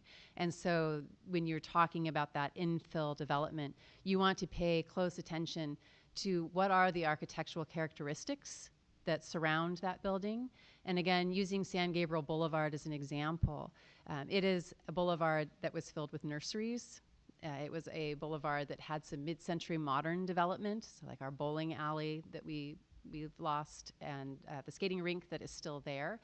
And so there are design elements in there that you can complement in a new development, and you can mass the building so that change in elevation is done incrementally. It's not dropping a block down and obstructing view. And I think that requires sensitivity and awareness to the context that you're building in. It requires awareness of, again, those cultural patterns that have taken place, the time period and when things were built.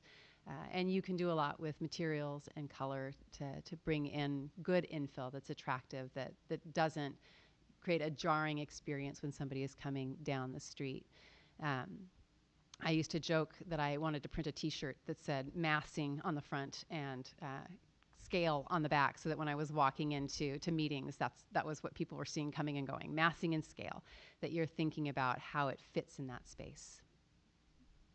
Mm-hmm. Thank you. Vice Mayor Harrington. Thank you, Mayor. Thank you for volunteering for so much of your time, Senya. We really appreciate you stepping up. And I know why you're a professor, because every time we talk to you, we learn stuff. Thank you.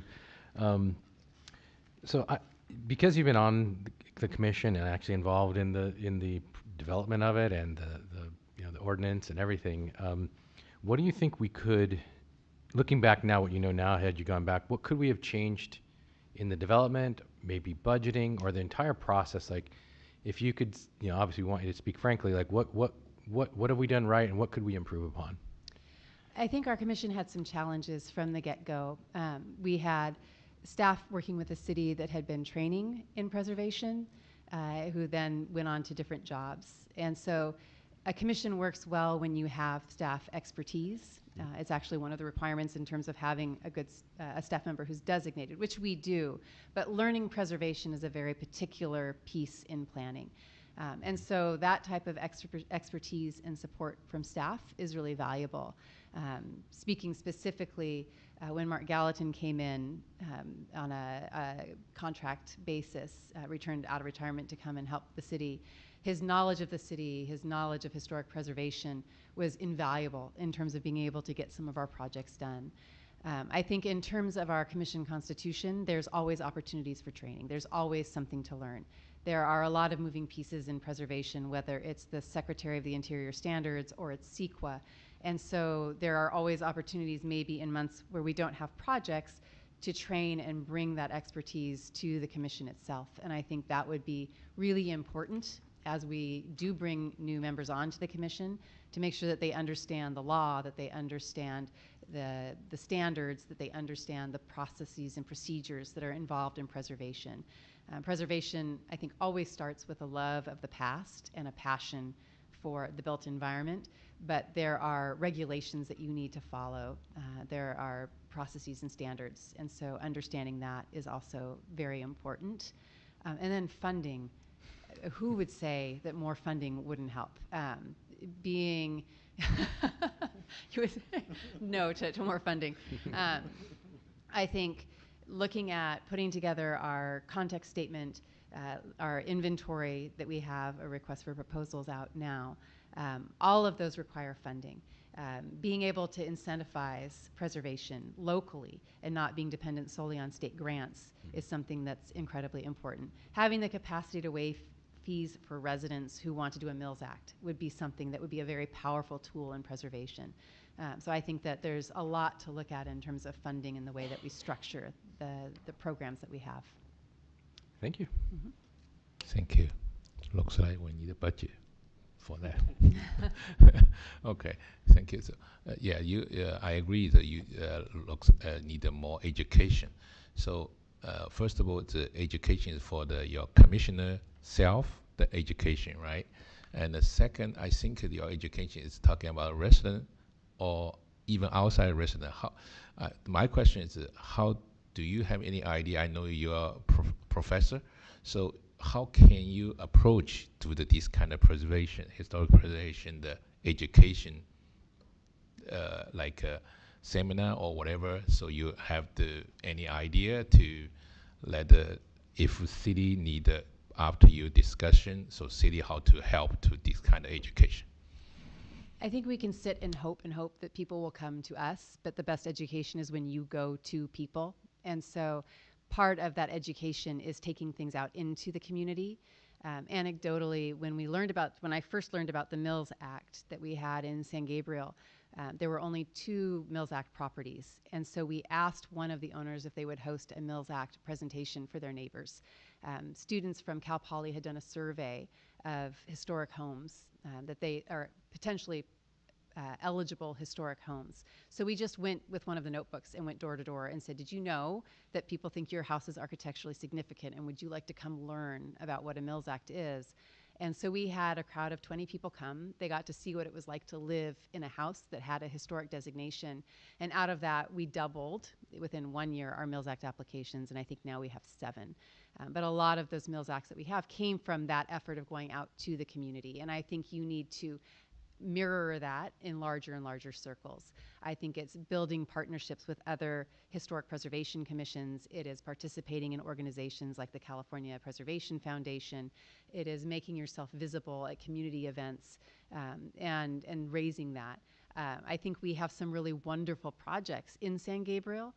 The Blossom Market has preserved much of the integrity of the Masonic Lodge, and it is a wonderful example of how you can have a wonderfully activated, engaging space that's using a historic property.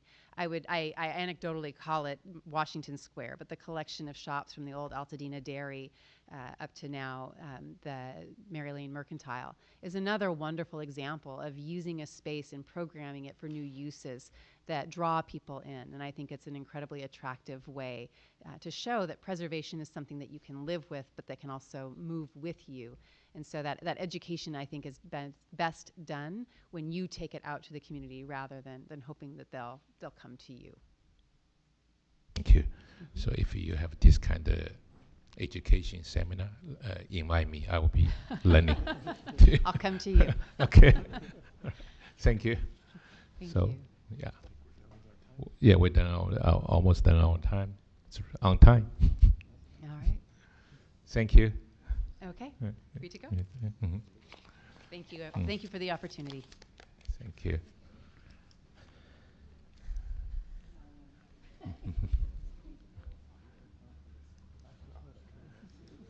Next applicant, please.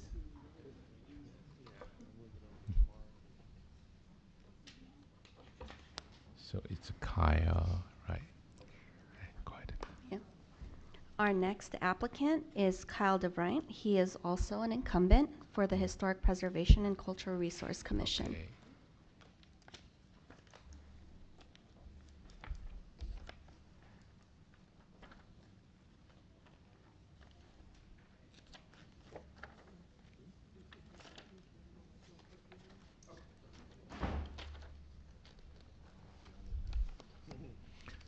Hi, Mr. Different. Different. Different. Sorry, I tried correct the pronunciation. Different. Okay, thank you to apply the reapply Reapply. the preservation as historical preservation commission. So we appreciate your previous service, and also we appreciate you have the new perspectives. So let's go at beginning, and Okay. as a reminder, tonight meeting is live stream on the cable channel 3 and on our online platforms. So this time, Vice Mayor Harrington first. Certainly. Okay. Thanks, Kyle, for coming and applying again. We really appreciate you stepping up. Oh, no problem. I'm going to ask you a similar question that I asked Senya, which is, I know you've been here for a while now. You've been on the commission. So what do you see as maybe some things that the city could improve upon, kind of either in ordinance or in policy or in practices that we're doing, as far as like helping the commission do its job better? Like, how could we improve? Like, I'm not saying to not critique, but how could we improve our process? Or Sure. Well, I think that the foundations over the last 2 years since I've been on are starting to help with that, and that was with the land acknowledgement statement, and then the I'm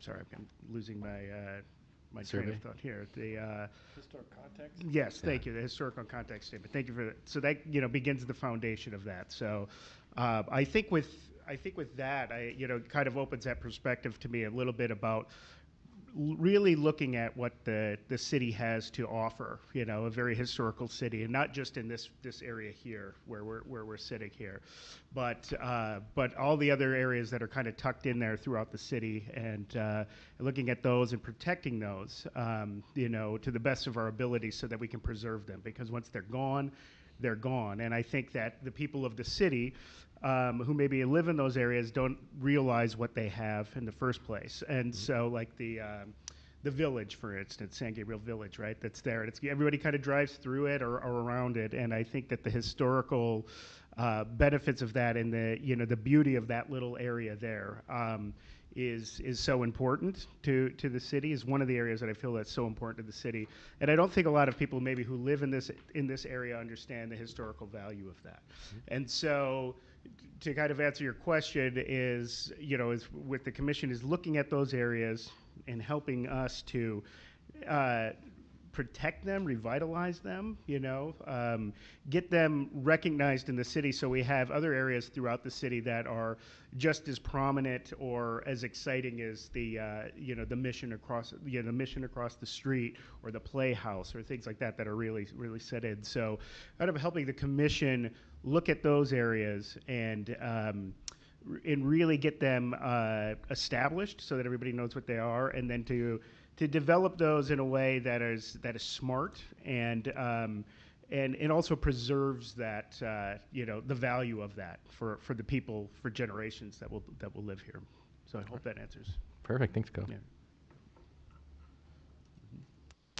Councilmember Wu. Hi, yes, Mr. Different. Thank you so much for your service in the past few years. Well, recently you probably have seen that we have so many new buildings, new projects, and developments coming on in our city. So how do you see the relationship between historic preservation planning and economic development? Thank you. I see them living together. I think smart development is the best way to go. I think that knowing the areas that development is happening in, and where it's happening, you need to know the area around it, right? And the areas that need to be protected, that something that's being built there is in line with what the city, what's already there, but without being so restrictive that nothing that you can't prosper as well.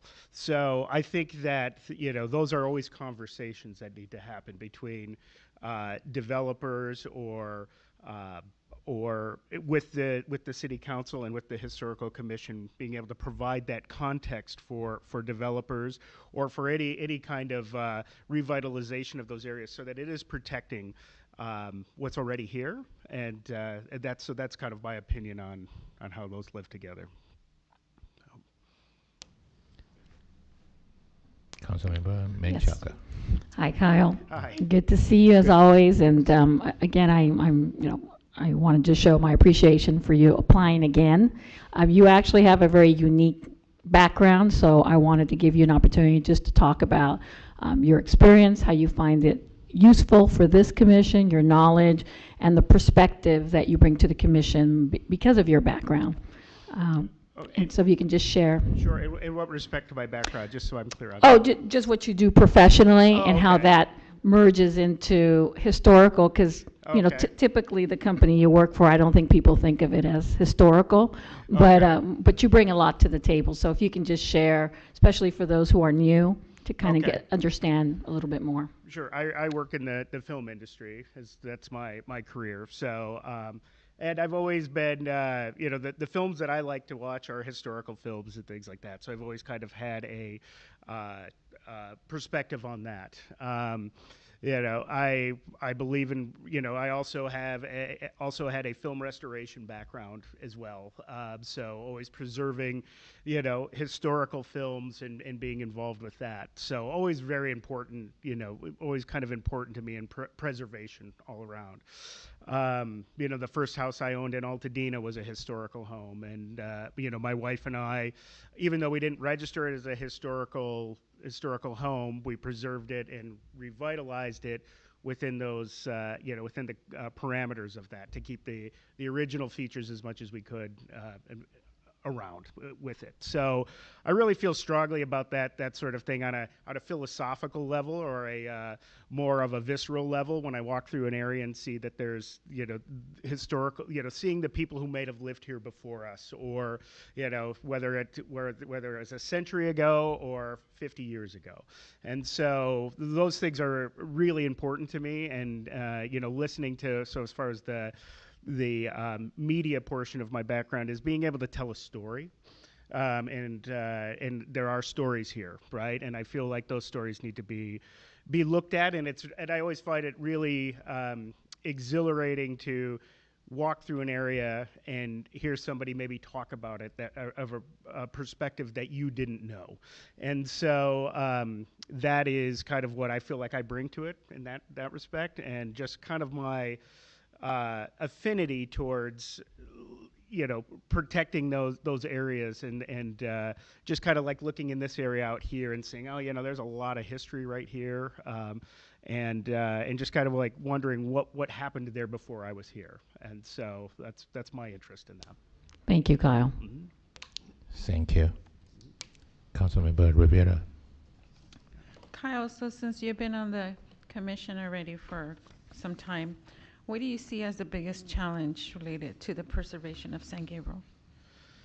I think the biggest challenge is the education of people who live here. I think everybody does realize that, you know, you live in a city with a mission, and I think that it kind of stops there, right? I feel like, you know, expanding it beyond that, just in my 2 years, and working with Senya as well, and just kind of getting a tour of the city and seeing areas of the city that I didn't know were historical, you know, and so I think those challenges are always, you know, prevalent. Just in my last 2 years, just people who I walk dogs with in the morning or in the city, I start talking about things, you know, the historical context statement, everything else like that. You know, when you hear about, when you read through that and you see all this history that was here, oh, did you know that over here, you know, that these were farmlands, and, you know, how it was broken up, and, you know, and everything else like that. We walk our dogs in the cemetery, you know, at Church of Our Savior, and there's tons of history there. And just to see, you know, all of the, you know, all of these areas in what we live in the city that we live in is really great. But I don't know if everybody who lives here understands that and appreciates it. So not that they don't appreciate it, I just don't think that maybe some people just don't have the knowledge of what was here to appreciate it. So I think that that's what's important, to work with the city and the commission together on that. Thank you. Mm-hmm. Thank you. So based on your 2 years of experience, so how do you like balance the new development and with the historical preservation. How do you balance that? Balance what? I'm sorry. Yeah, the new development and with the historical preservation.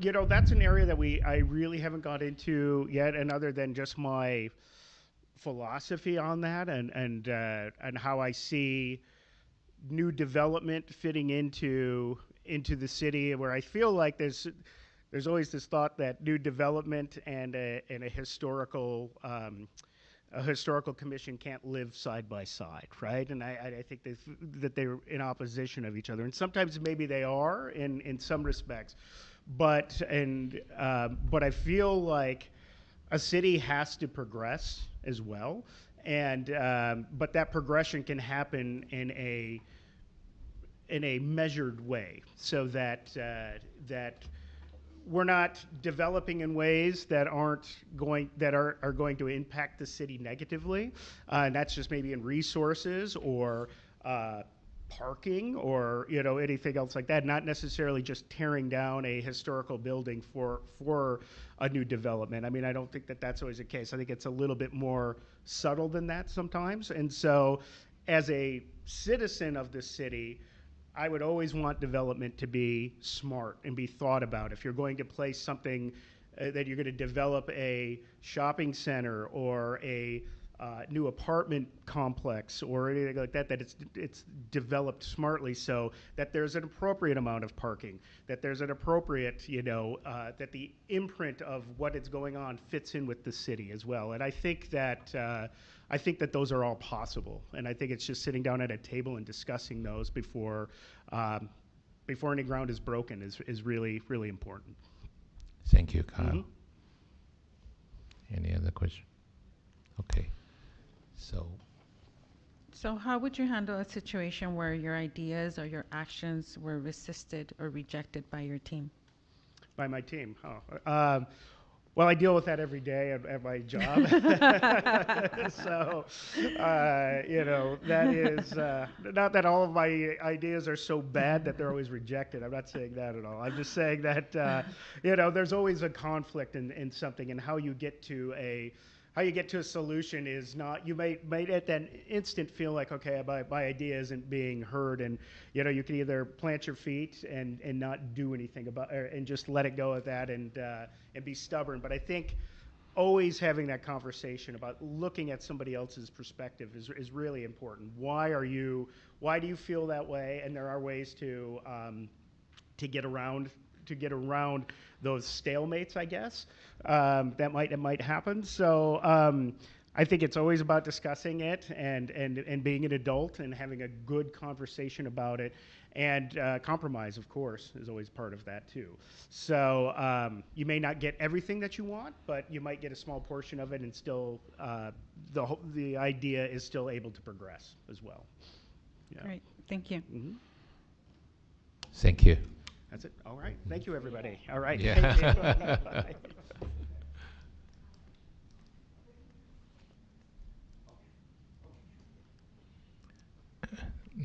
Next applicant, please.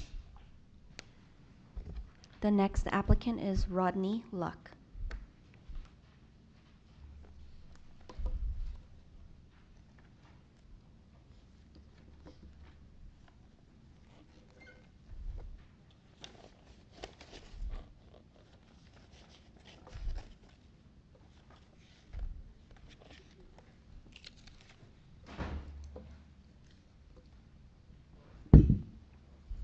Good evening.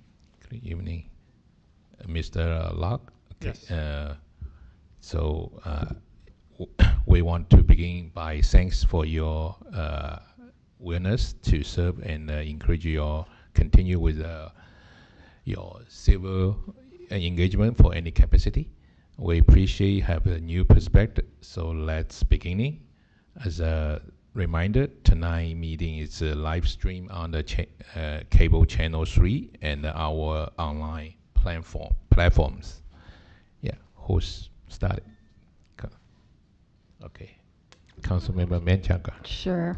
Welcome, Rodney. Thank you for being here and applying and showing an interest in one of our commissions. I just wanted to start with asking you what kind of useful experience you think you bring to this commission, knowledge or perspective. Thank you, Councilwoman and members of the council. I spent 32 years as a civil servant engineer at the Department of Water and Power. 16 of those years I was in regulatory affairs. So I had to read, analyze different regulations that affect utility operations. It's tedious work. It's very difficult work to read through a lot of California and federal regulations. This commission involves a lot of that kind of work. So I can bring that expertise to the table and help out the city as it looks for different areas to preserve and share with the community. Thank you. Thank you. Councilmember Wu. Hi, Mr. Locke. So how do you envision your role on Historic Preservation and Cultural Resource Commission? Okay, as I said, I had 32 years in civil servant as a staff member. I often briefed commissions, the Water and Power Commission. So now I want to be on the other side and serve voluntarily as a commissioner. I know how staff prepares issues for commission approval and review. So now I feel like I have that expertise that I can understand what staff has done and now can be on part of the decision making that I can bring forward some good recommendations to the council for further review and approval.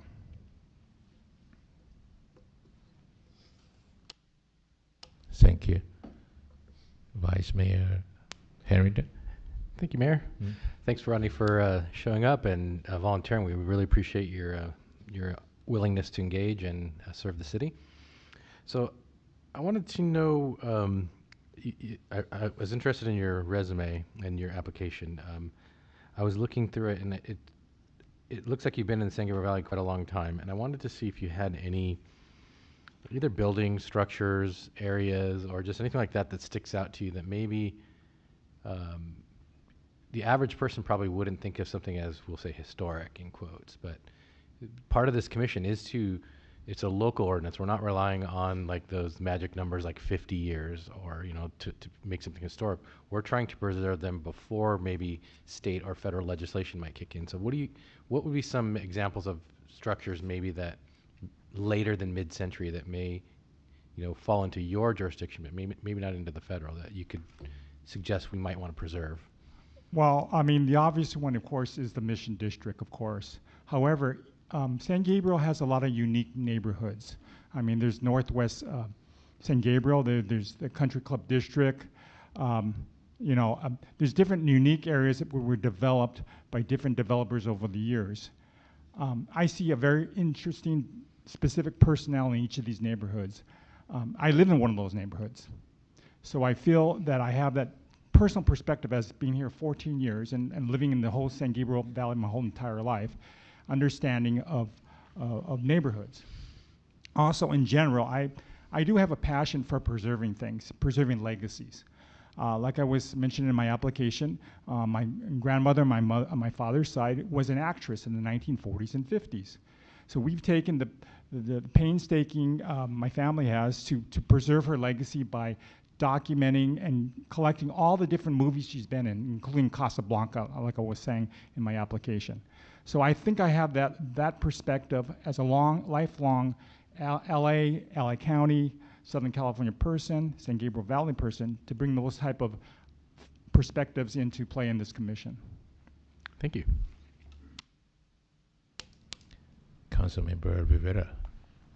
Mr. Luck, what do you see as the biggest challenge right now related to the preservation of San Gabriel? Well, it's always, how do we preserve the past, remember the past, but embrace the future? We need to commercialize, collect taxes, grow families, but we want to remember the past. San Gabriel is a very unique city. I mean, it's one of the mission cities, as we all know, but it's also a city of immigrants, city of the final resting place of many notable California public figures, unique neighborhoods. That mixture is very unique. I mean, it's not, I see other cities like City of Orange, City of Whittier. They have used the Mills Act. City of Orange does that for mid-century modern homes. Whittier has preserved Uptown Whittier. We can take different parts of those different cities, what they do right, and bring it to here. We have a lot, and also San Juan Capistrano was down there, and I saw how that was working. So I think we can do it here. We have the culture, we have the background, we have the history. I think we can do it.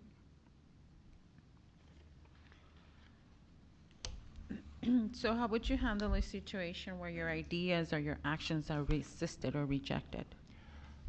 Well, I feel I am a good listener, and I'm willing to collaborate. Everybody brings different skill sets to everywhere. Some people from a technical background, a liberal arts background, different experiences. Everyone has different things, and we need to be able to mesh those personalities and skill sets. And I feel I have the skill set of a technical, regulatory, lifelong Southern California, San Gabriel Valley person. So that's where I think I can bring to this commission. Thank you. So I just asking the very simple question. So how do you convince all of a council member you are qualified for this position? Well, thank you, Mayor. First of all, this is a voluntary position. No one gets paid for this. It's their own personal time. I read technical regulations all the time. I have done for many, many years. I understand the nuances of bureaucracy because I've been on the staff side in Los Angeles. But also, I've traveled a lot. I've seen different things. I just recently was in San Antonio visiting a brewery that was converted. It's called Pearl. You should go visit that. And they took it and they just repurposed the whole place, but preserved the essence of it. Okay. I've been down to Orange County to look at the mid-century modern home communities that City of Orange has tried to preserve. I've experienced these things, seen them. I went to open houses there. I've been down to downtown LA at the Arts District and seen what they've done down there too. I'm frequent there quite a bit. And I also appreciate what we've done at Blossom. We've done a great job taking the Masonic Temple and repurposing it. But so I have that essence. I understand that. I've seen it experience-wise and also have the technical engineering background that could help on this commission. Thank you. I was just going to add, excuse me, my husband's from San Antonio, and I've been to the Pearl Brewery, and you're absolutely right. It's amazing what they've done there to repurpose it. Yes, I'd like to see if we can do something like that here in San Gabriel. Thank you. Thank you. So. Okay, thank you very much. Okay. Next applicant, please. Mayor, the next applicant is also an incumbent. Her name is Beatrice Maharo.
Hi, Ms. Moharo.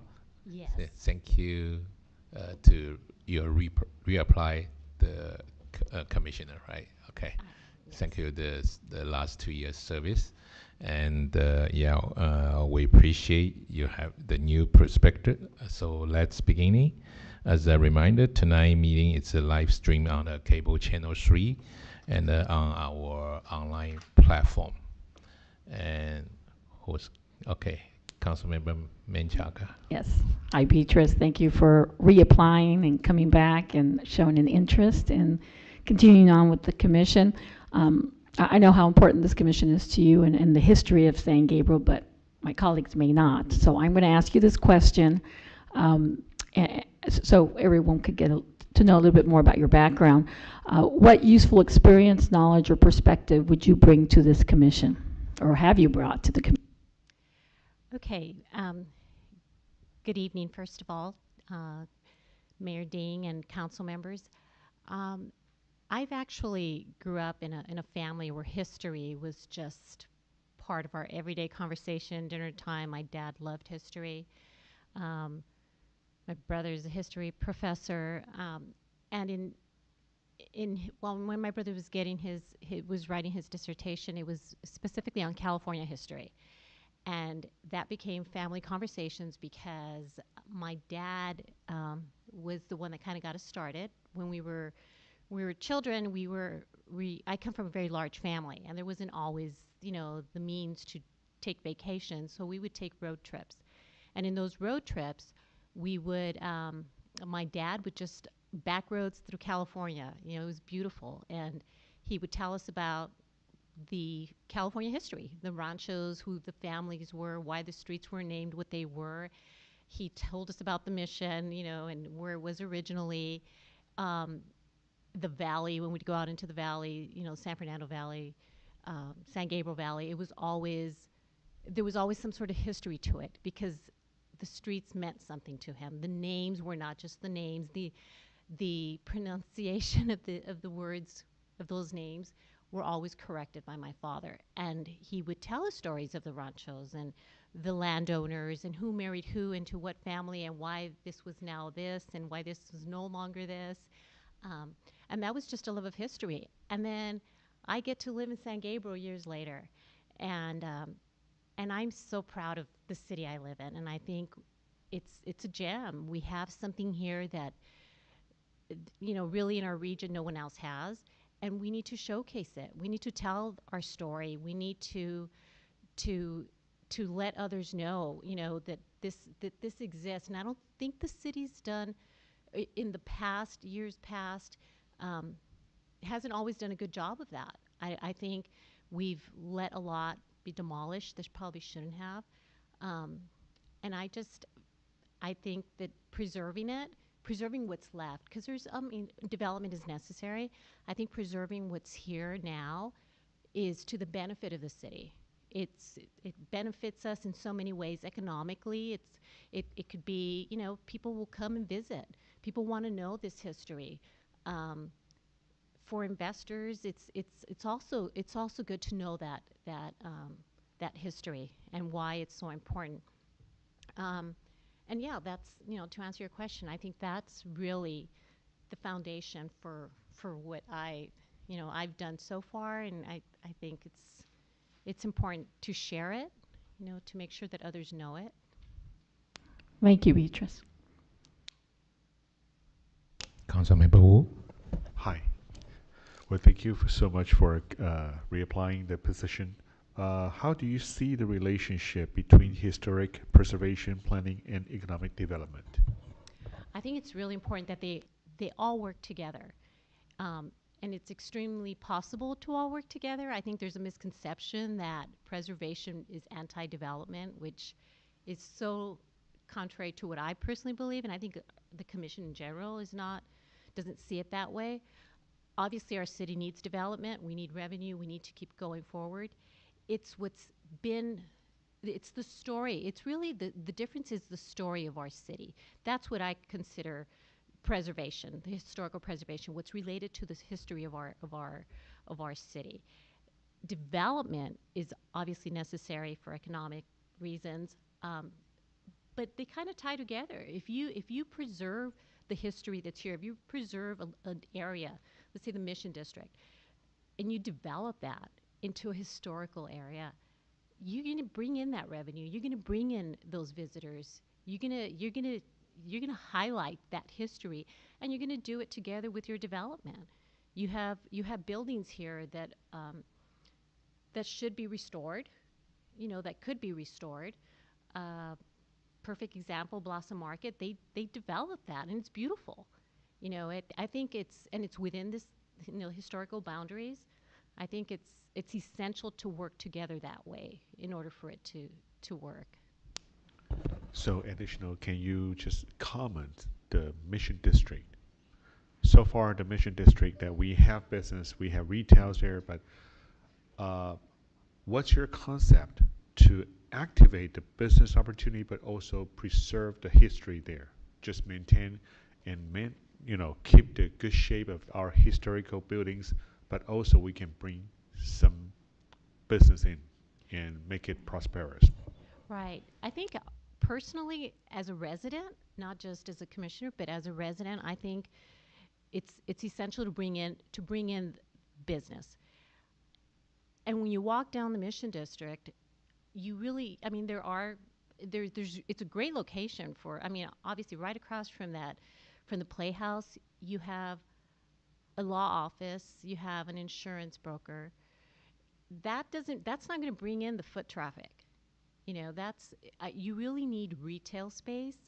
You need more dining. You need a bar. That's needed in the area to bring in. People come to the Playhouse once it reopens, and we get back to our regular lives. That is essential to have restaurants, to have the bars. People go to the Playhouse, they want to go somewhere after, or they want to go somewhere before. When you have the street fairs and the celebrations that are done in front of the Playhouse, there's so many people there, and you always ask, where are these people? Why aren't they here always? Well, they're not there because there's nothing to really bring them in. You have to bring in that. You have to bring in that business, that type of business, I think. Thank you. Thank you. Councilmember Rivera. So, Beatrice, as you just finished talking about that, is that what you view as the biggest challenge related to preservation in San Gabriel? Or what would that be for you? I think the biggest challenge is really making people aware and having them understand what the story is of San Gabriel. I think it's, people think, oh, there's a mission there. Well, yeah, there's a mission, but there's so much more than a mission. And I had the pleasure of meeting one of the chiefs last week. I think it was last week. He told stories of what he knew and what was passed down to him through just oral history. And what he was naming within a few blocks of this area, in my head I was thinking, wouldn't it be so cool if we had a walking tour, a historical walking tour, because this family lived at this house and this is how they contributed to the city. Right over here is where so-and-so grew up and they contributed to the city in this way or form, whatever. He had all of that. He had all that information, and in my head I'm thinking, why has this not been documented somehow? And it's people that really did form and shape the city, and those buildings are still here. Many are gone, but what's here should be preserved, and I think that's the biggest challenge, where there isn't always an appreciation for that, and there really should be, because again, preservation, historical districts, that brings up property values, that brings up value to the city overall. Right. Thank you. Thank you. Vice Mayor Harrington. Thank you, Mayor. Thank you, Beatrice. Good to see you again. We really appreciate when you step up and volunteer.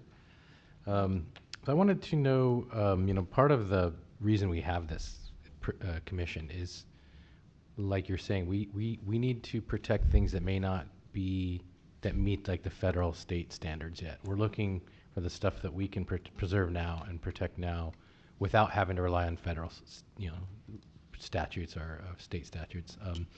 Could you maybe point out a few things that you think are worthy of protection that maybe the average person may not think? And we always hear the mission, we always hear, but things like maybe either areas or You Right. know, just different things you see as worthy of protection that maybe we don't meet the federal or state standard, but we might look at it as a community. There are quite a few areas. I mean, the San Gabriel is just rich in history overall, and I'm not talking about just, you know, Mexican rule, Spanish rule. There's history here from, let's say, and just as an example, the Whammo factory that was off of San Gabriel Boulevard. That was what, 50s, 60s, 1950s, 1960s. My mom worked there, and I remember that place, and I think that area, let's say, that was worth preserving, or at least if it's gone already, somehow have a tribute to that, so that people know that this once existed here, that this was done in San Gabriel, that this is where it was started. You also have the village. You know, that's post-war architecture. You know, I'm not an architect, but I love architecture, and I see those details, and those homes, a lot of those homes haven't been really touched, and it's such a gem. Like, we have that in our city. We have a neighborhood that still looks like that. Like, you can have a film crew go in there and they could film something from, you know, from the 40s, from the 50s there. It's there. We have that in our city, and there should be an appreciation for that. Obviously, here in the Mission District, you have, you know, a lot of what's here is kind of now on one main strip. But having spoken to the chief, there are homes down the street that, you know, there were prominent families that lived in these homes, and there's no marker. Like, I never knew that there was a patent house on Delmar. Yep. You know, there's no marker for that. It's not called out anywhere, and that's where we need to step up and say, hey, this is all part of our history. This is what makes our history rich, because we have this here. No one else has that. You know, you don't worry about, you know, the shopping and all that's going on in other cities. It's what we have here that we need to build on, and I think there's a lot of history here. And it's not just from the Mission era, from old California, which I love and I think it's beautiful, but there's, you know, from the 1950s and 1940s, you know, that hasn't been demolished, that's still there, and we can still protect it. We lost so many adobes to construction, to development, and it's such a shame, you know, you can't replace that. And now we have these gem, you know, neighborhoods that could be protected. And their value, they're not losing their value. Their value will remain, if not increase so much more, because it is original, because there is a lot of value to that. Thank you, appreciate it. Sure. Thank you. So yeah, you mentioned the biggest challenge for the historical, the preservation, the documentation. So did you have any idea or city can do something, how to do this kind of documentation? Right. We're trying to build an inventory so that we can potentially register not just buildings, but actual neighborhoods that could be protected. There's the procedures. It depends. If you want to register with the state, if you want to go federal. The Playhouse was registered probably like 2 years ago or so. It's a task. I mean, you do need a lot of documentation, and luckily in our city we also have our historical association where they preserved a lot of that, where we could get some of that information from them as well when we're applying for these different, you know, locations that we would like, you know, registered. But really, the stages where we're at now, it's really trying to create the inventory, and that requires footwork. That requires knocking on doors. That's a lot of work. That's a lot of work, and it's going to be a long process. But nevertheless, it needs to be done, and it should be done, and it should be started, and it should continue, whether I'm a commissioner or not. That should really be the process. And there is quite a bit to have registered, because like I said, there's so much history here that I didn't even know of until I had this conversation with the chief. A lot of us probably don't even know that, and it's so important to know it. Thank you. Okay, wow, you use the you Great. on time. You guys have had a long night. Thank you so much. Thank you.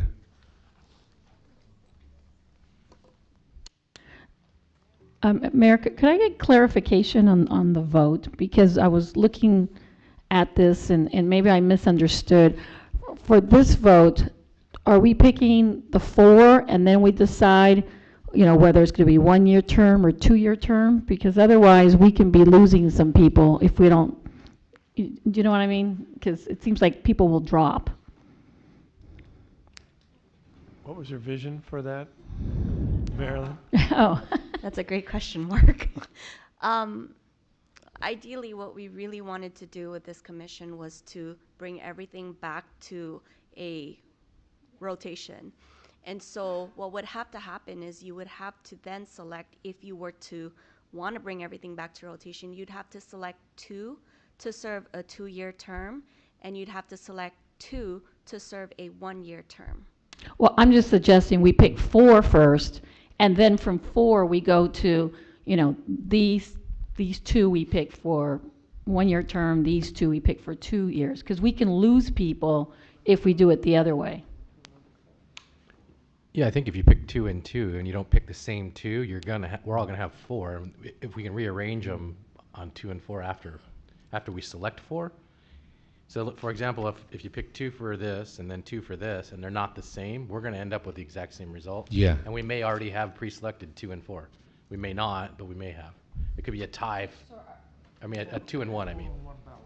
So you vote on one ballot, and I'm picking, let's say, 2 for the 2 years, 2 for the 1 year. Yeah. But you and I might be completely the opposite. Yeah, so we can sort out the years afterwards, but we'll have, as long as Okay, you don't pick the same person twice, you're fine. Okay, so then we are picking 4. Yeah. Okay, so that's Yeah. what I was trying to clarify. 2 And for a then 2-year and 2 for a 1-year, as long as it's not the same people on your, we won't have any mix-ups. Other Okay. than we might have to sort Yeah. the years.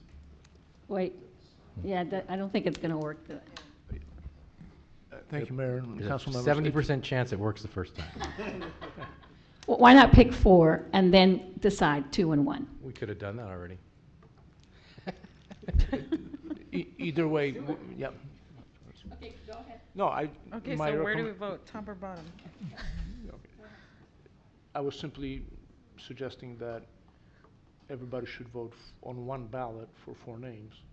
And after 4 top candidates are selected, you can assign them either 1 or 2, or you can, before you vote, say that the top 2 get 2 years, the bottom 2 get 1 year. Well, you kind of said what I'm saying, but. Okay, I understand the Martin's suggestion to everybody voted for top 2 go for the 2-year. Is it my understanding? Is I there- thought we were doing 4 and 1. Are we doing 4 in one ballot? Yeah, 4 for 1 ballot. Okay, it's a. Actually, that's the meaning we just filling just 1 ballot. And put Not, them all there, and then we decide who does 1 year and who does 2 years. Okay. Actually, it's who's the 5 person. It's appointed this 4 who's the top 2. It will be go for the 2-year. For my understanding, I need to clarify. Is it correct or not? That sounds. Martin, go ahead. Yeah. You're looking to appoint 4 candidates. 2 of them will serve 2-year terms. 2 of them will serve 1-year term. Right, we got that. So, again, I would recommend you vote on a single ballot for The top- 4 names. Let's do the top one, Yeah. so we don't get confused. And you can, before you vote, decide that the top 2 vote getters will get the 2-year, and the Whoever has the highest score, maybe, two, or the two, lower. yeah, Yeah. the two kind of top thing? vote. Yeah. The highest 2 will get 2 2 years. years. The other 2 will have the Okay. 1-year term. Perfect. If there are Yeah. ties, then you can work out the Perfect. situation. That's Okay. my meaning too. Just everybody agree, so we can Yes. go for it. Right? Okay. Okay.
We have 4 for Eric Weeks, 5 for Senya Lubisic, 5 for Kyle DeVrient, 1 for Rodney Luck, and 5 for Beatrice Moharo. So the suggestion would be that we hand the ballots back out. We have 3 candidates to choose from. So Eric Weeks will be a 1-year term automatically. So for the other 3, it would be Senya Lubisic, Kyle DeVrient, and Beatrice Moharo. Only pick 2 of those 3. Use the bottom ballot and vote for 2 out of the 3 of Senya, Kyle, or Beatrice. And that's going to be the top 2 vote getters will be 2-year terms, and the third vote getter would be a 1-year term.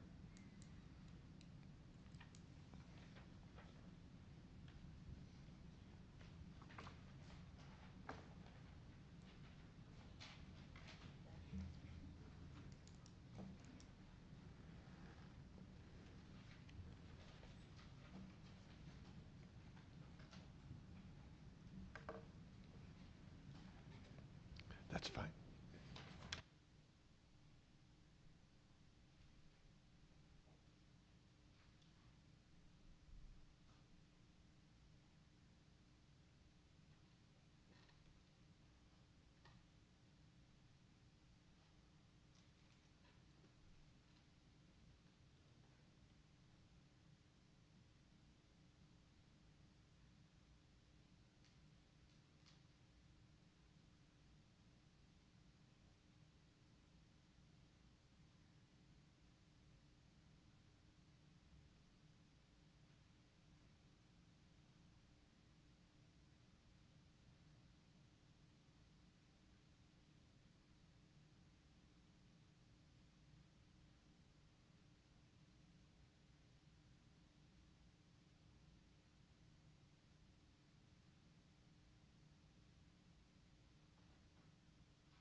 So that works out. We would have Senya Lubisic and Beatrice Moharo as the 2-year terms, and Eric Weeks and Kyle DeVrient as 1-year terms.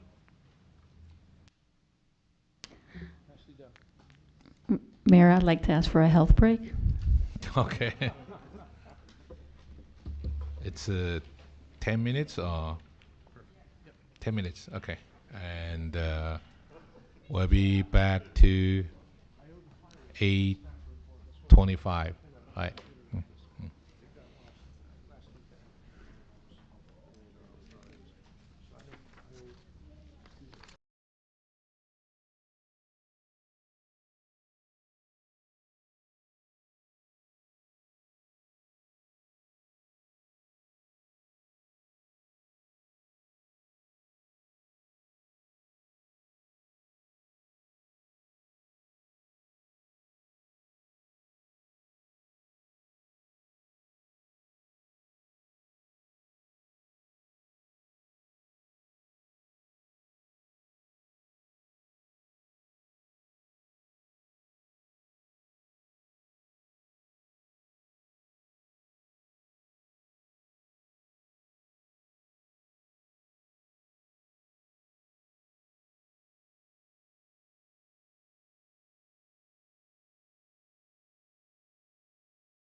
So we come back for the planning commission, right?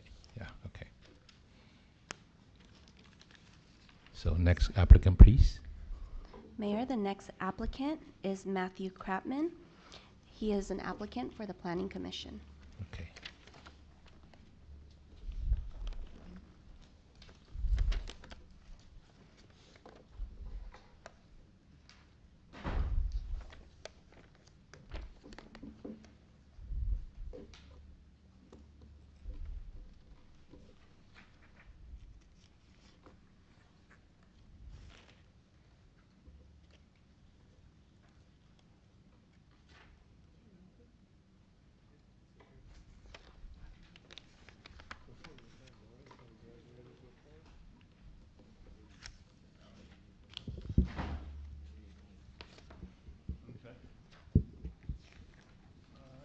That's probably fine.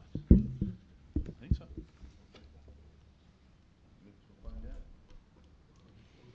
Hi, Mr. Kramer? Yes. Yeah, okay. How are you? Good. How about Good. you? Good.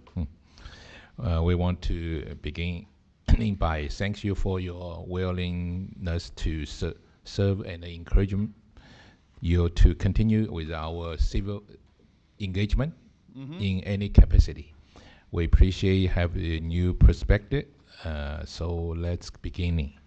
As a reminder, tonight it's a live stream on the cable channel 3 and on our online platform. Okay. Okay. So the camera adds 10 pounds, right? Yeah. Okay. Who? Vice Mayor Harrington started. Thank you, Mayor. Thank you, Matthew, for coming in. We always appreciate it when people volunteer their time and want to be engaged. So Planning Commission is, in my opinion, one of the most important commissions. Not that the others are not important, but this really does affect the overall course that the city goes, you know, the course we take. And it probably overall has the most impact on the city. So in applying for this position, what type of experience do you think you bring, and why should we select you as a planning commissioner? Okay. So my background is that I worked for OK Oral Corporation in Pasadena, actually starting in high school. And that was a design build firm. They did a bunch of savings and loans back in the day. And then when the whole savings and loan crisis happened, they basically lost their client base. But I learned a lot there. I learned, because they did everything design build, I learned from the beginning of the project basically all the way through to completion. And I did things, you know, I'm in high school, I did door schedules and blueprinting and estimates and quantity takeoffs and that kind of stuff. And I did that through college as well. And then after working, I worked at Earl for 7 years full-time after college. And then I went to work for Bernard's in San Fernando. Bernard's is a top builder in Southern California. They do $500 million a year, and they do large projects, tend to be 20 million and up. And I built about 5 projects for them, including West Ranch High School, USC Swim Stadium, Bel Air Presbyterian Church. So did a number of projects for them. And then in 2014, I went out on my own to be an owner's rep. Part of the reason I went to Bernard's was so that I could be on the owner's side of the table. And they had a construction management program there, which Earl Corporation did not have. So that's part of the reason I made the transfer over there. And I learned a lot there as well. Great corporation, still doing well.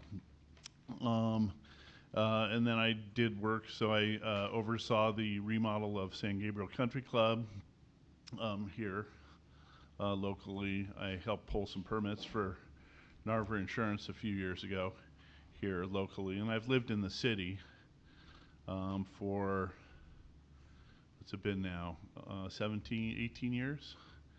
I grew up in Alhambra. so rival city next door. So I worked for the city of Alhambra also as a lifeguard way back in the day. So and I used to swim for George Young over here with the Seagulls. Yeah, and he's still coaching. Yeah, believe it or not. I was that big. He taught me how to swim. Anyway, so I have a lot of experience in the construction industry. I'm currently an owner's representative for primarily local charities are my clients. Churches and schools is primarily what I do. So Hillsides in Pasadena, Maryvale and Rosemead, St. Mark's in Altadena.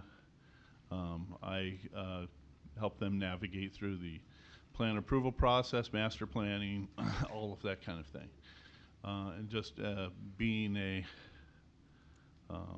concerned citizen of San Gabriel, you know, I'd like to see San Gabriel prosper and develop the way I know the city can.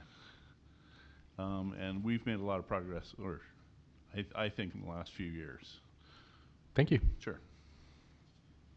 Thank you. Councilmember Menchaca. Yes. Hello. I am also from Alhambra originally, but I lived here longer than Alhambra. We went to Alhambra High. And I think your nephew went to Syracuse, I Yes. believe? Yeah, my daughter went to Syracuse too. So anyway, it's a small world. It is. I wanted to ask you, well, first of all, thank you for applying. I did want to ask you, you know, on your application, you wrote down why you were interested. It says, planning process is overly burdensome in those wanting to invest in the community. Can you elaborate what you mean by that and how that's motivated you to apply? I've done work on my house, and that takes pulling permits and stuff like that. And I'm currently doing the same with my current house. The process has taken over a year already since I've submitted planning documents.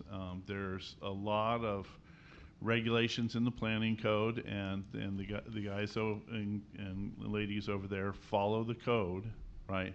But there are certain things that are written certain ways that make it either unclear or ambiguous, or which makes it difficult for them to proceed, right? Because they lack clear direction from the way the code's written. And then I could cite different examples like curb heights relative to building heights, and you know, fire sprinkler requirements, and those kinds of things that are in the planning code, but just the way the code is written, it doesn't allow them to be as decisive as they could be. And I think they do want to facilitate you know, investment in the community. We have all these like little beautiful 1950 postage stamp homes.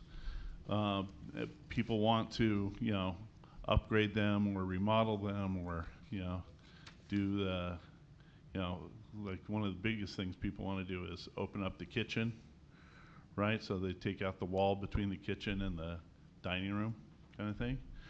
But the way the planning code is written now, you take that wall out, you can have to put fire sprinklers in the whole house. Those kinds of things make it prohibitive to improve your property. And I think everybody is interested in improving their property, not keeping it in this like 1950s state, right? And I think I can help facilitate those kinds of things by just, you know, clarifying some of the language that's in the code and make it a little more streamlined. I also know that the city's, you know, going to be challenged with, you know, providing low-income housing, like every city in the area, and hopefully I can help with that, because that's what I'm working with Maryvale on, so I'm in that kind of space right now. Thank you. Sure. Thank you, Councilmember Wu. Thank you, Mayor Dean. Hi. So, what do you see as the greatest planning challenge in our city? Well, I think like a lot of cities, one of the things is the housing issue that's happening, the state mandate to provide a certain level of housing. a certain number of units, within a certain deadline. And that's challenging, given,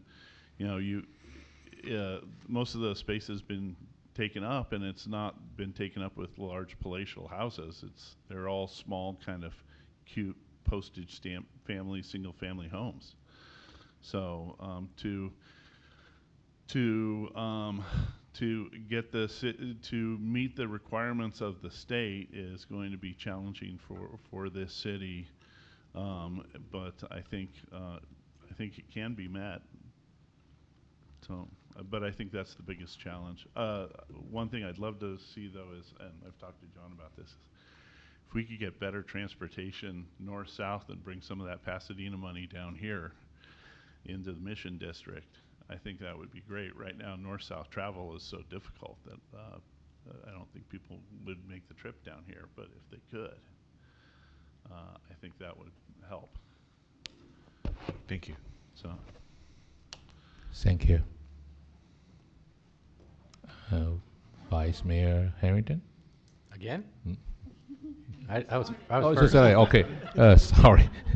I forgot. Councilwoman Rivera. Are you sure? I think the mic, but I think the mic is on, so yeah, okay. Okay. So Matthew,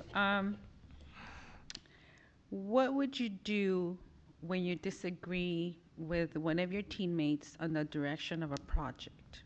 And how would you resolve that situation? Well, I mean, that's persuasion, I suppose. You can find a middle ground oftentimes, and some things can be resolved at a middle ground place. But sometimes, it's either A or B, right, as well. And in that case, you'd have to use persuasion.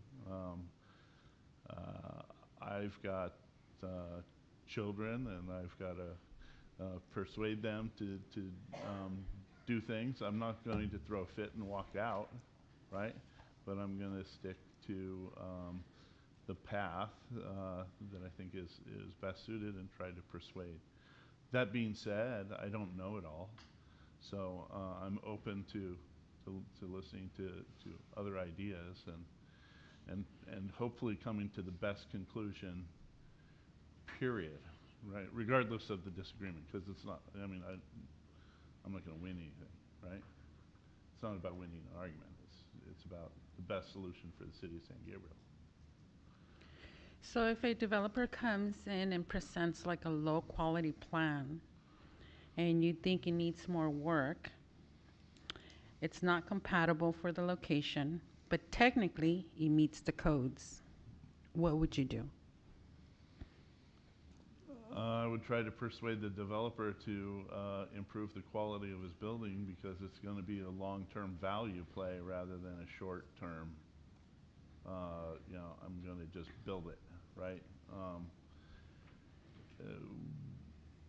You don't want to just build things to build things, right? You want to build things that are going to last, that are going to have the charm of the city, right? You've got this great Mission City. And you want to maintain the charm of that city rather than simply throw a building up. So I don't. So is preservation something that you would keep in mind? Oh yeah. With projects being presented to you? Yeah. I'm definitely into historical renovations and those kinds of things. Okay. Thank you. Okay. That's my turn. What do you see as a long-range planning vision for the city of San Gabriel? And also, we have a lot of the developer right now on the major street. So, which one you think it's your right direction, or you want a balance, or whatever your idea? Yeah. Well, like many cities, there are commercial zones that are zoned for larger buildings and more commercial use. And that will, provide a financial base for the city. That being said, it is largely a neighborhood city of small houses and things like that, with little parks and baseball leagues and soccer teams and that kind of stuff. and that also needs to be maintained. So there's been a lot of development in the city recently, hotels and things like that that have brought in resources to the city that have allowed the city to like pave their streets and that kind of thing, which has been long overdue for decades. And I'm as a citizen, I'm happy that that's happening. But that being said, I think we also want to maintain this small town charm that San Gabriel has, with its parks, its schools that are open to the after school to be used as parks, and to our first house we lived on was on Daroka, and we'd go down to Washington School after school got out, and they've got the jungle gym down there, and a little soccer field and baseball field, and all the kids from the neighborhood would go down there, and the parents too, with their strollers and that kind of stuff, watch their kids climb on the jungle gym. And I think that's part of what we want to keep. It was almost like a little local village well where everybody could talk and watch their kids get to know each other and make friendships and things like that. So I think that's part of what you also want to keep. So the balance, I guess, is the yin and the yang of the commercial development that's going to fund, maintaining the streets, maintaining the schools, that kind of thing. Okay, thank you. Oh, right on time. Yeah, you are right on time. Oh, okay. Okay, good. All right. Thank you. Anything else? Yeah. Okay, thank you. Mr. Kratman, whether or not you are successful as becoming a commissioner, I would love to sit down with you and hear your ideas about how we can make development easier, especially for homeowners. Okay. And our community development director's been giving you the evil eye from behind. Yeah. And he would be more than happy. Okay. I weep on his shoulder from time to time. I'd love to help. Yeah, he's doing a great job though. Okay, thank you. Next applicant, please. Our next applicant is an incumbent. His name is Thomas Klobutter.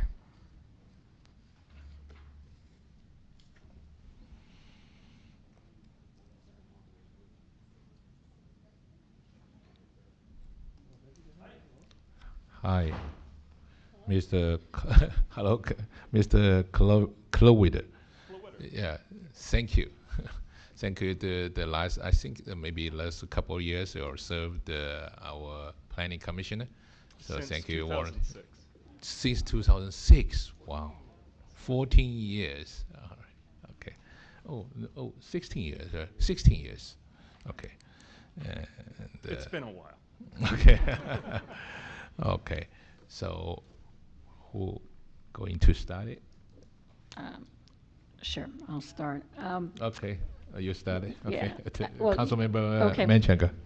Welcome, Tom, and thank you again. I think now you're once Norm left, you became the longest serving planning commissioner. And Yes. thank you for stepping up and becoming chair and continuing to have an interest in serving. One of my questions was, how many years has it been? But okay, now I know it's 16, so that question was answered. But Mr. Dane did the math, so. yeah. So I wanted just to kind of focus on your application where it asked, why you're interested. And you said here, I grew up in Alhambra, which I did too, attended San Gabriel High School, I went to Alhambra, and raised my family in San Gabriel since 1984. I have served on the Planning Commission as both chair and vice chair. I believe in smart quality development in the city of San Gabriel and look to lend a voice from the community to the commission. Could you just elaborate, because it's been a long voice, a long-term voice, but I just want to make sure everyone understands the value you have brought to this commission, so maybe elaborate a little bit more about, why you're interested in coming back. Okay. How I got started was through some community activism. Many, many years ago, there was a group that was moving into the city, and we didn't really think that it was an appropriate place for them to be. Anyway, so I got involved just as a resident, and got to know some of the people in the city, and was asked whether I'd be interested in serving on the Planning Commission. And I had teenage boys who had just reached high school, so they didn't need me coaching them anymore. So I had a little bit of time, and so I said yes, and it's been an interesting ride. Being a representative of the community, I think is important, especially on a board like the City Council and also on the Planning Commission. Just because you need to balance things, you know, you need to weigh the projects that come before us, and you know, one of the first things you have to look at is this going to improve the community? And who has a better perspective on that is than somebody who has been involved in the community. So, and then, yeah, just like a check and a balance, you know, what makes sense, what doesn't. You know, sometimes we look at projects that need to be scaled down a little bit. But really, at the end of the day, you have to look at these things and is this going to improve the community? And it's always nice to see developments that come in that do improve the community. Thank you, Tom. You bet. Thank you. Vice Mayor Thank you, Mayor. Harrington. Thank you, Mayor. Thanks, Tom, for coming back once again. Yeah. Really appreciate it. People like you that step up in years of service, so thank you. I want to know, because you've been on, obviously, for a very long time on the Planning Commission, what do you think as far as like codes or process that we might be able to improve upon in the city? Because I think you have a unique perspective amongst the candidates here, because you've been through some things. So if you could, you know, wave your magic planning wand and change some of the, maybe change some of the things that would make your life easier, what do you think that would be? Well, I think looking at more of a big picture, you know, we've got a lot of development that looks like it's coming on some of our corridors. You look at the San Gabriel Boulevard corridor, you look at the Las Tunas corridor, the Del Mar corridor. I think we could probably relook at the Mission District. You know, some of those things you can, by proactive planning and making decisions now, you can kind of lay the groundwork for what types of developments and things are going into those neighborhoods. And I think we have a city that's really primed to that. I'm not sure that Las Tunas needs to look like Valley Boulevard. So, and the way you try to manage that is with some of these specific plans or you know, that type of thing. And you have to be selective with that because, you know, we're not the biggest city out there, and those things are expensive. So, but I think, you know, just from a planning standpoint, to be able to get those things, you know, in writing and as a guideline, I think that's very helpful. The Valley Boulevard guideline has been very, very helpful. You know, I just see that as a positive step for some of these other areas. I think Las Tunas is really prime for that right now. So that's kind of my direction. Thank you. You bet. Thank you. Councilmember Wu. Hi. Yes, you just mentioned about the Valley Boulevard Mission District. So here's my question, because I know that there are a lot of newly developed projects on Valley Boulevard, and we're doing pretty well on Las Tunas. And the Mission District is a tiny, beautiful, very historical. You know, recently that there are several proposals that talking about that we are bringing the business back to Mission District. Like we have like a Blossom Market, and somehow that maybe in the future we will have parking spaces that will be used for like the Sunday, maybe like farmers market or something. But parking is an issue. In the past, when you're serving as a commissioner, have you ever encountered any issues like this? And do you think, do you have any ideas to implement, maybe implement a parking policy to the such like a district and solve the problem and reduce the turbulence to the neighbors? Yeah, like the Mission District, I think is very walkable, and that's something that needs to be taken into consideration. You bring up parking, but there's also traffic. I would say 90% of the developments that we see have an issue with either the parking or the traffic. The getting people through the city is another real concern that we hear from people who speak before our commission. And and a lot of times it's with anger. They're showing up because they're not happy with getting their children across town to school in the morning, that type of thing. So I think we need to be careful with the development. We need to really take a look at the parking issues. My office is downtown. I've been downtown for over 30 years, and I've seen the transformation of downtown Los Angeles. And it's been pretty dynamic, and they've done it in most cases with very little parking, and they've done it with transit. And one of the real opportunities I think we have here in San Gabriel is to somehow try to tie into that transit. And I think that would help because we're an old community, and it's an infill community because you don't see a whole lot of vacant space.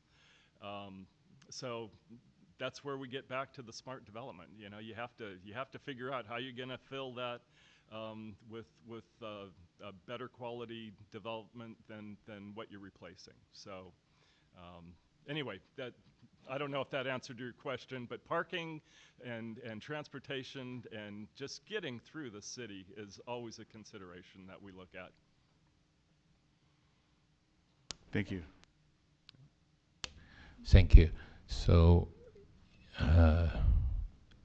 Councilmember Rivera. He always forgets about me. I have some questions.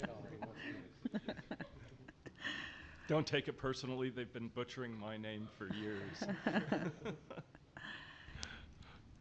If a developer comes in and presents a low-quality plan that you think needs work, or it's not compatible for the location that they want, but technically it meets the codes, what would you do? Well, first of all, we have some wonderful tools here, and one of them is the Design Review Commission. As the Planning Commission, we're a bit limited on what we can do with the architecture and the style and things like that of a specific development. But we do have that Design Review Commission that for certain projects which qualify, and usually it's not huge projects. I mean, it's normal sized developments, 6 units and above, I believe, and they have to go through a very rigorous proposal, presentation, and then there's some trading that goes back and forth. So what we're blessed with a very strong group on our Design Review Commission, and we do rely on them to, once a project has come before us, it will usually, and another thing we do, which has been very successful, is some joint meetings with the Design Review Commission, and that's been very successful, where we kind of look at the nuts and the bolts and the land, and they look at more of the built, what's being built. So anyway, that's probably our best source. The Design Review? Is the Design Review Commission, yes. And we rely on them a lot.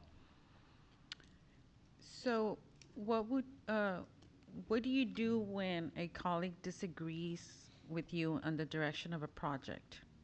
How do you? That happens too. Okay. So what do you do? You all may have experienced that before. That's why there's 5 of us, you know, and majority wins. But no, and I like to keep, especially as the chair, you know, the mic is open. Let's talk about these things. And if you disagree with something, let's bring it up and let's hear why. And if I disagree with you, then I will say why I disagree also. But no, it has to be a healthy give or take. There's not every development that comes through, or even CUPs. You know, we had a dissent on the last one. It happens, you know. Not everybody is going to agree, but you know, that's why we have a quorum, and that's why we have a vote. So do disagreements happen often in the planning committee? no, not often. But when they do, they can be spirited. It's kind of why we do this, you know. If it was a rubber stamp, I'm not sure that we would be necessary. So no, I wouldn't say a lot, but no, it happens once in a while. And very rarely is it like a 3-2 decision. You know, usually we can come to some kind of an agreement. Hope that helps. Thank you. Thank you. My time is not enough, but I have two really question, because you already served the board 16 years. So first question is for what's your vision for the mission district? Second question, it's because we have allowed the mixed use, the development. So for you think, based on your knowledge, what's the long run? So we still can continue to do that, or you think we have the capability or capacity, we can have more mixed use, or yeah? Okay, first of all, on the mission district, I think the Blossom development has been wonderful. I mean, that serves such a need in the community, and to do it in probably the most difficult environment for any kind of restaurant or hospitality or that type of development just takes some real fortitude on their part, and they've been successful, and we certainly hope that ongoing they are successful. But then also there needs to be some other developments that go on in that district, and I can see, which brings up your next question about mixed use. You know, being in San Gabriel, which is an old community, I think mixed use is a logical development strategy for these transportation corridors. You know, it's been very successful on Valley. It's been successful on San Gabriel Boulevard, coming up north from Valley Boulevard. So I'm a big proponent of it, as long as it's done to a scale that is compatible with the rest of the community, and then also with some development standards. You know, you have to have the right you know, deck-to-deck heights and that type of thing, so that you can bring in a Class A retail tenant. You know, and you need a nice mix of you know, homegrown talent that is you know, residents and entrepreneurs who are, you know, from here or the surrounding area. But then you also need to mix in some of this you know, either chain or you know, national brands or regional brands, that type of thing. And the development and the quality of the development helps with that. Okay, thank you. Okay. Good answer. I'm hearing buzzards. Yeah. Is that okay. Are we all set? Yeah. Okay. Thank you all very much. I appreciate your time. Thank you, Tom. Okay. Thank you. Next applicant, please. Mayor, we have Joyce Nee as the next applicant, but she hasn't arrived yet. Okay. The one next from after her is Sean McMorris. Okay.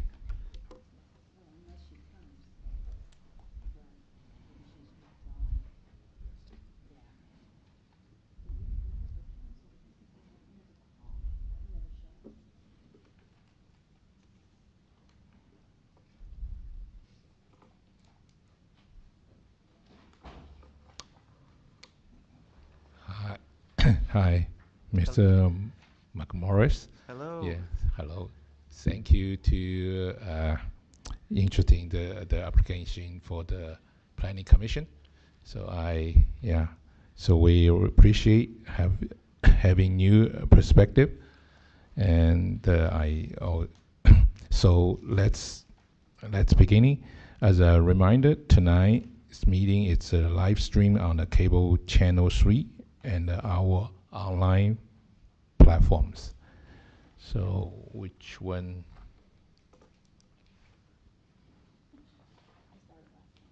Okay. Councilmember Rivera, is that okay? Thanks, guys.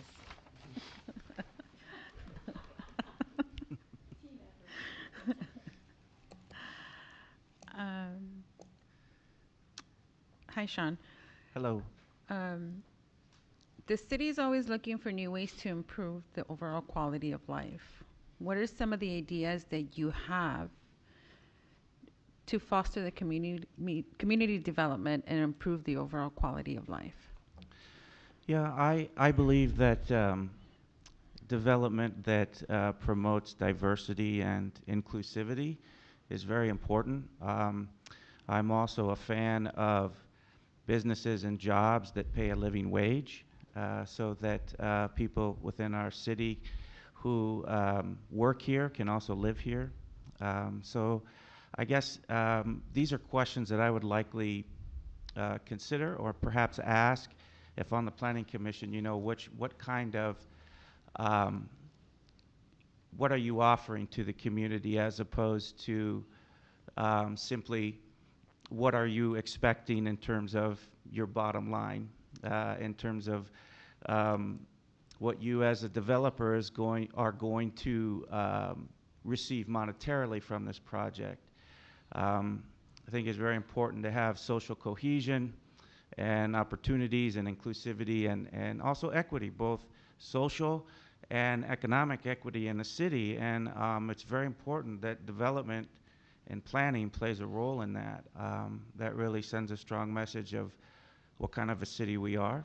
So I'm always open to ideas, but I would certainly promote more green space in the city and projects that perhaps offer green space or free and open facilities to the community, such as, I don't know, gyms or basketball courts or shuffleboard, whatever the community is interested in.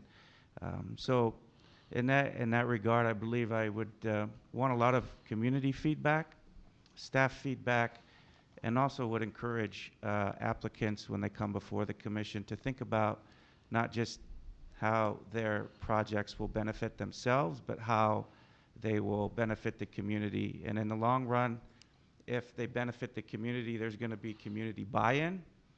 And I think that those developers and applicants will, in the long run, actually make a better profit in that way. How do you feel about the preservation of the history of San Gabriel versus new projects that want to come in? Yeah, well, this whole region, Los Angeles, started here in San Gabriel. There's so much history here that we have to preserve. And so I absolutely would be cognizant of that, and I think it's important to preserve our historical resources. For that matter, I would also look to staff to let me know or the commission know which assets we have in the city that are considered historic resources and why.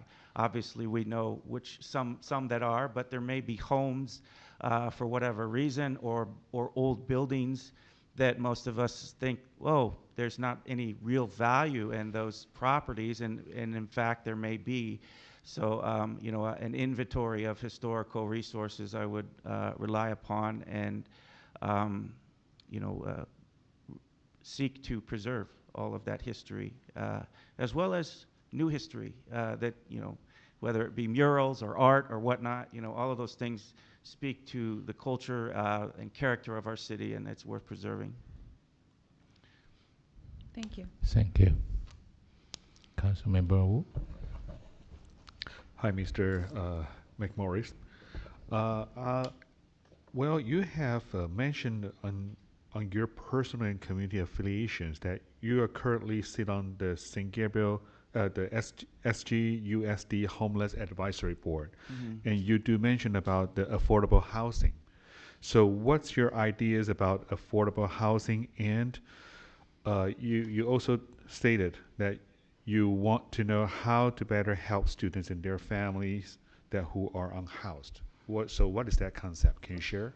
Yes, I think that first of all, I'm hopeful that the city will soon have an inclusionary housing ordinance. I think that's very important because it sets a minimum for projects moving forward, that how much affordable housing they have to include within the projects.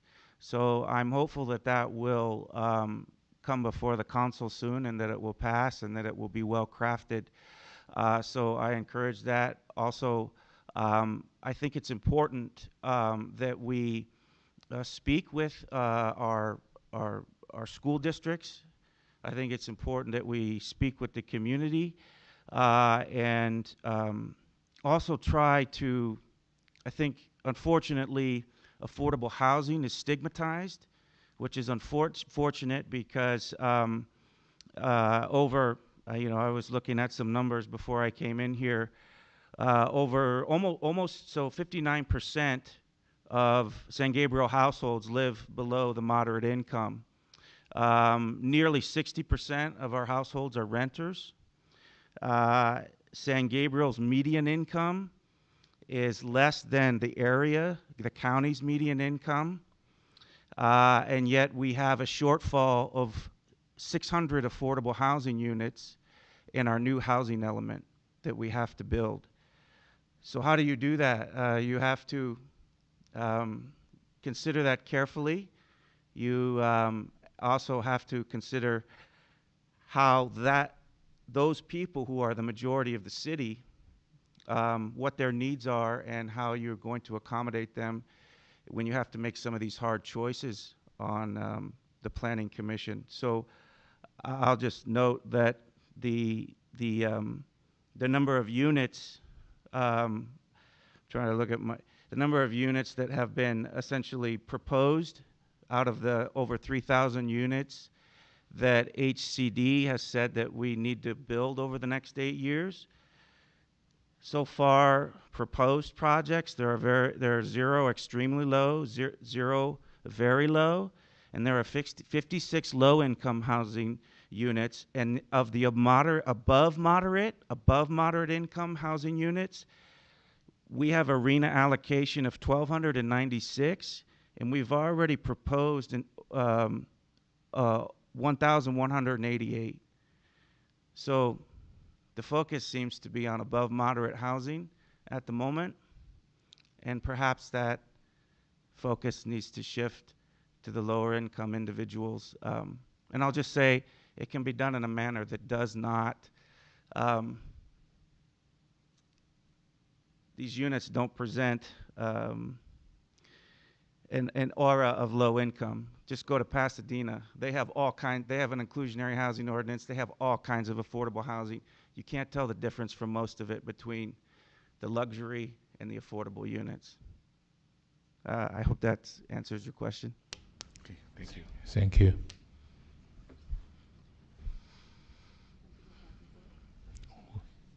So, okay.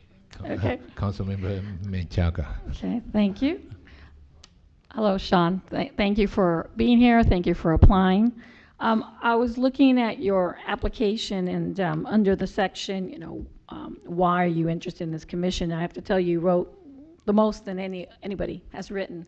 But I wanted to center on one point you made, and I'll just read it briefly. It says, as a renter, I believe I will bring perspective to the commission. And that really resonated with me because I don't think we've ever had a renter on the commission, to be frank. And I think there is something different. The fact that some people still believe we have more houses than not. We are. I think you mentioned 60% are renters. Although some of those might include housing too, but we are leading that way or leaning towards that way. So can you just elaborate a little bit more about your perspective and how that could bring value to the Planning Commission? Absolutely. I as a renter, I think I would bring a different perspective. I would also like to believe I would be a voice for those nearly 60% of households who do rent in the city. And that's not to say that people who are on the current commission or are applying to this commission or live in single-family homes are not qualified. That's not to say that at all. Some are extremely qualified, but we do have different needs. I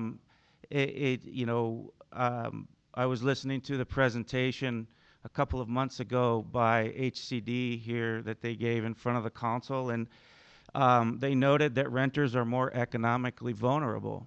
If we have, and also we're rent burdened. Majority of the city is rent burdened. So we do have different things that occupy our minds and our space, and we do have different things that we look for in developments. And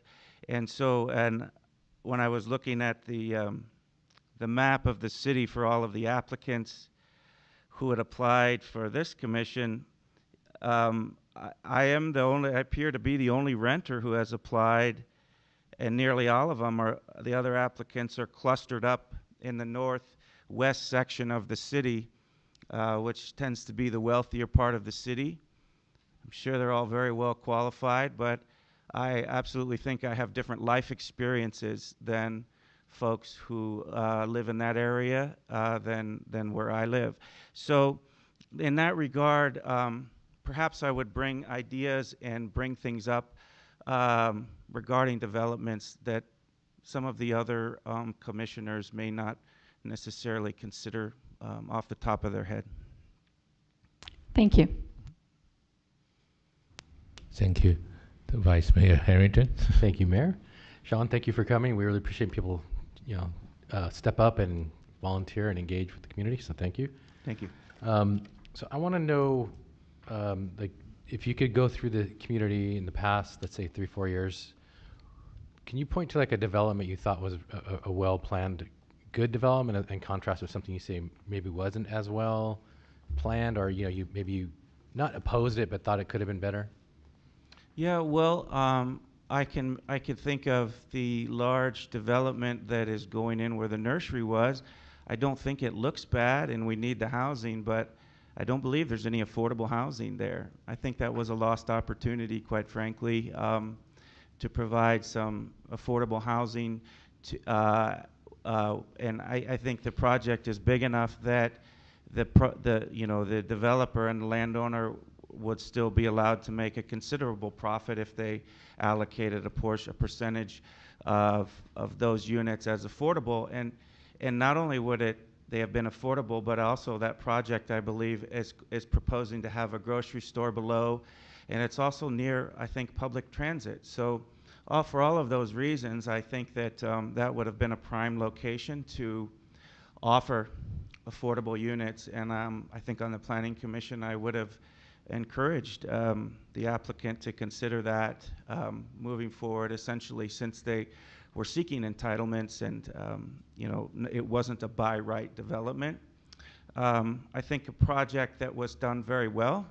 I don't know if you would consider this a well, one, I know the development that the city has been working on for affordable housing I can't remember the exact plot of land, but I did sit in a couple of years ago on a presentation by the affordable housing developer that was proposing it, and I know that's in the works, and I'm really excited to see that move forward, and I hope it can maybe be a model for future projects. And then just one last thing, I think that the Blossom Market Hall, I think that's an example of a business or a development that really brought community buy-in and promotes kind of social cohesion and inclusivity. Not only does it provide a place for the community to interact and mingle, and does it provide, small business, places for small businesses, it also provides free Wi-Fi, and it provides an art gallery for community art up above. So I think all of those things are really inviting and speak to a development that cares about the community. So those are, I think that will be a good example. Thank you. Thank you. So my question, we don't have. Seriously, just did you have any long-range vision for our city of San Gabriel? Yeah. Shorter. Sorry. Okay. Yes, I'll be quick. My vision is yes, to have more affordable housing, but also to promote, again, I echo Chamber, but inclusivity, equity, and just cohesion within the community, togetherness. Thank you, Sean. Yeah, good. Right on time. All right. Okay. Thank you. Yeah. Next applicant, please. Mayor, we have an incumbent, Jingbo Liu, but he's not here yet. And the next one is Isela Bowles, who is also not here yet. We're ahead of schedule. It's we notify them. It should be on the schedule, right? So Isela has until 9:30. Nice. Oh yeah, it's also 9:30. No, she never showed up. So Joyce, not show up. Yeah, okay. We're still trying to contact them. Mm-hmm. So give us some time and let me go ahead and contact them. Okay.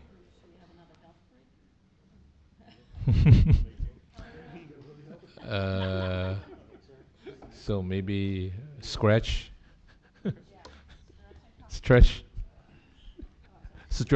Okay. Not scratch. Okay.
that?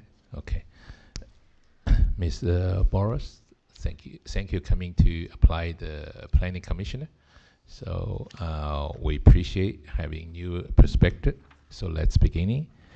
As a reminder, tonight's meeting is a live stream on the channel, cable channel 3, and on our online platforms.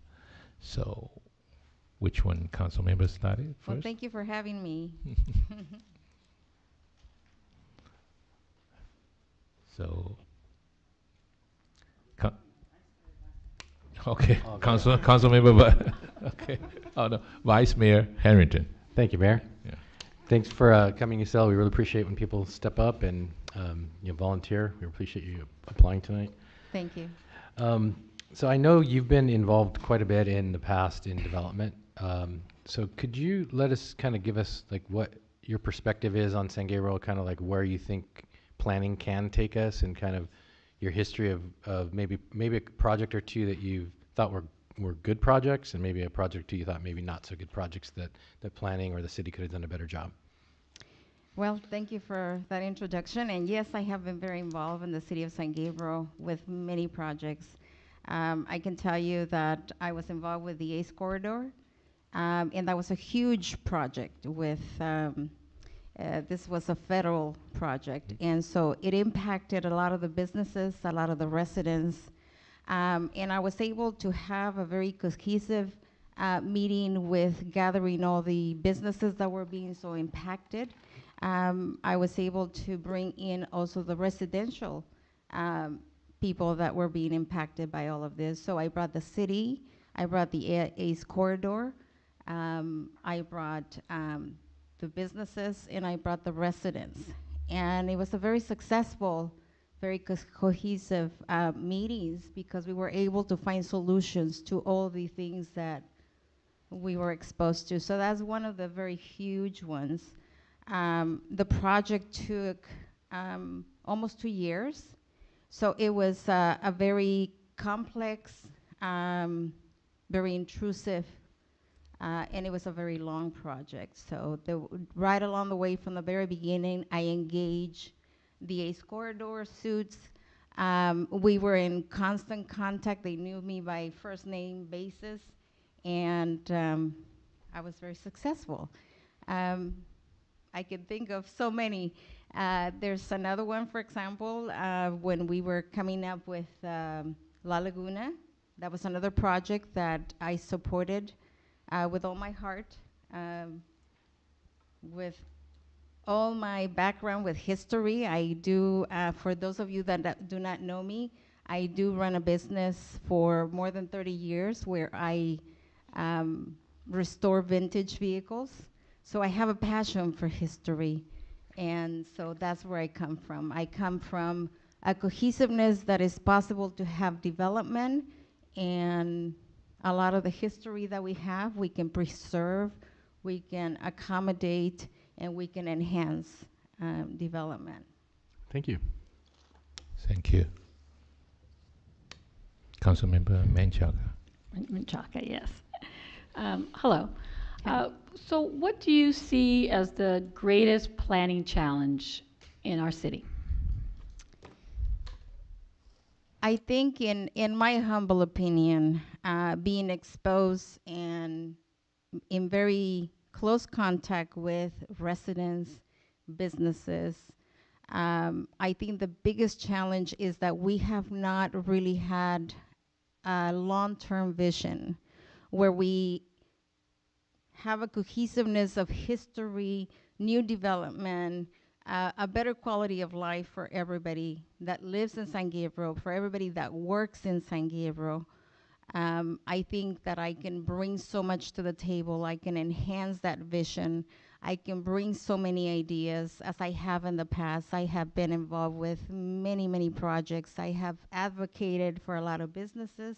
I have advocated for residents, and in my opinion, I think I have something that's very eloquent to just me, and I want to say that I really truly believe on what I call the 3 W's, and it's win, win, win. And when I say 3 Ws, it's because you have to have in your mind and in your heart that you have to have the residents win, the businesses win, and also the city.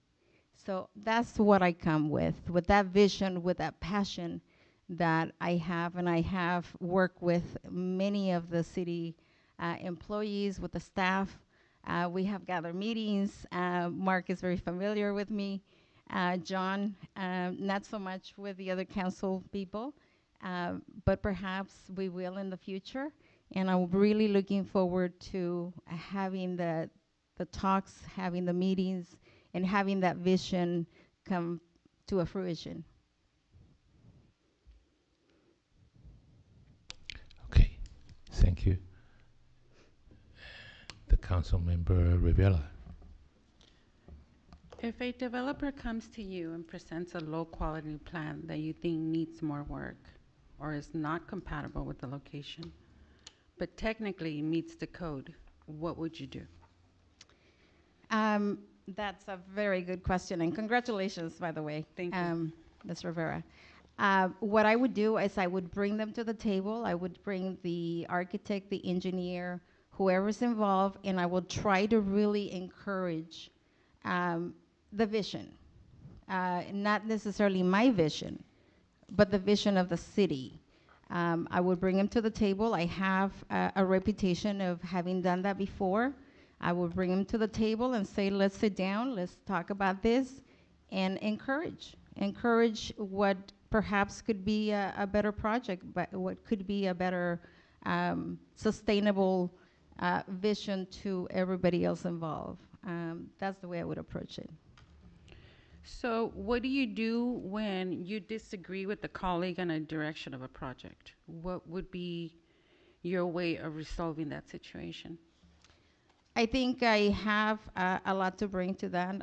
In my line of business, I deal with a lot of controversy. It's a very cutthroat type of business. It's a male-dominated business, and I love to bring everybody together. I think the cohesiveness that you need to have is to be able to communicate your ideas. Maybe their ideas are better than yours, not necessarily your own.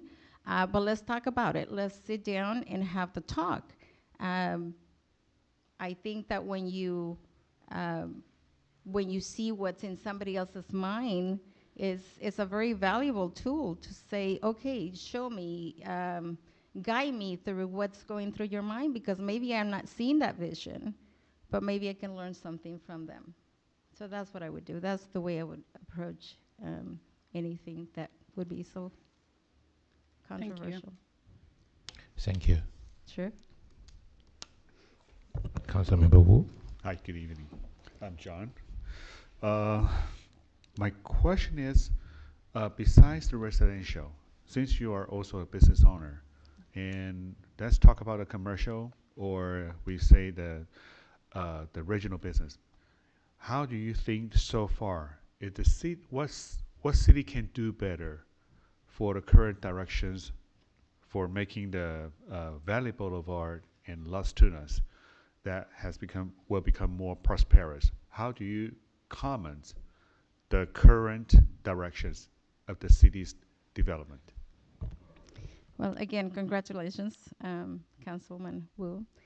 I think I bring a very unique asset to the city.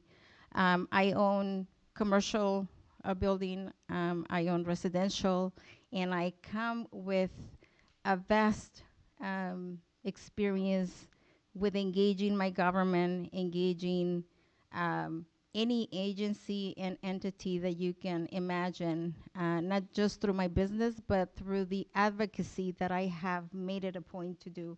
I have been a huge advocate for businesses. There's been times when the businesses have wanted to do certain projects to improve their buildings, and they came into a roadblock with the city. I was able to facilitate that process. I work with Mark Gallatin, with Teresa Tena. They're not here with us anymore, but I had a great relationship with them.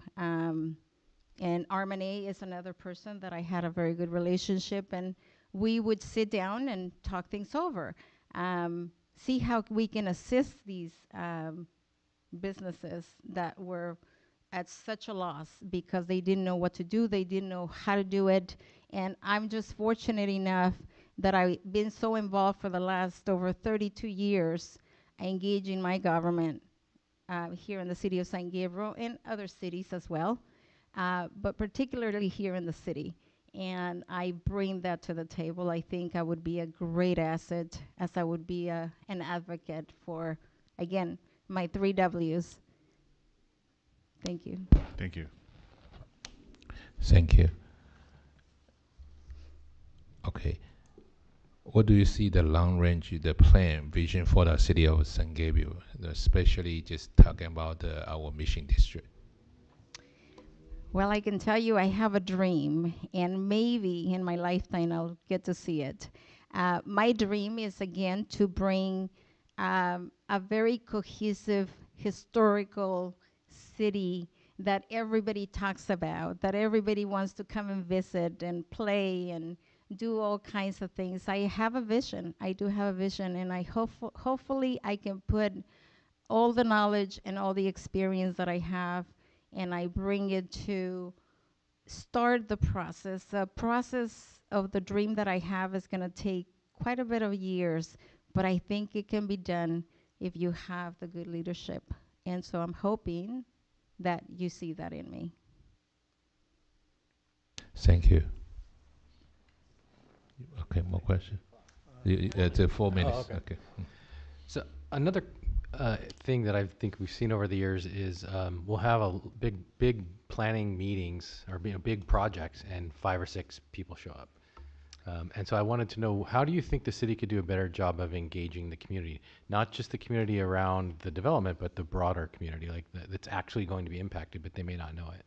Right. I think that's a big challenge, and it has been a really huge problem for the city, because no matter how many notices, no matter how many flyers you send, sometimes people are not engaged. And the reason, in my humble opinion, is that if it's not affecting you, you want nothing to do with it.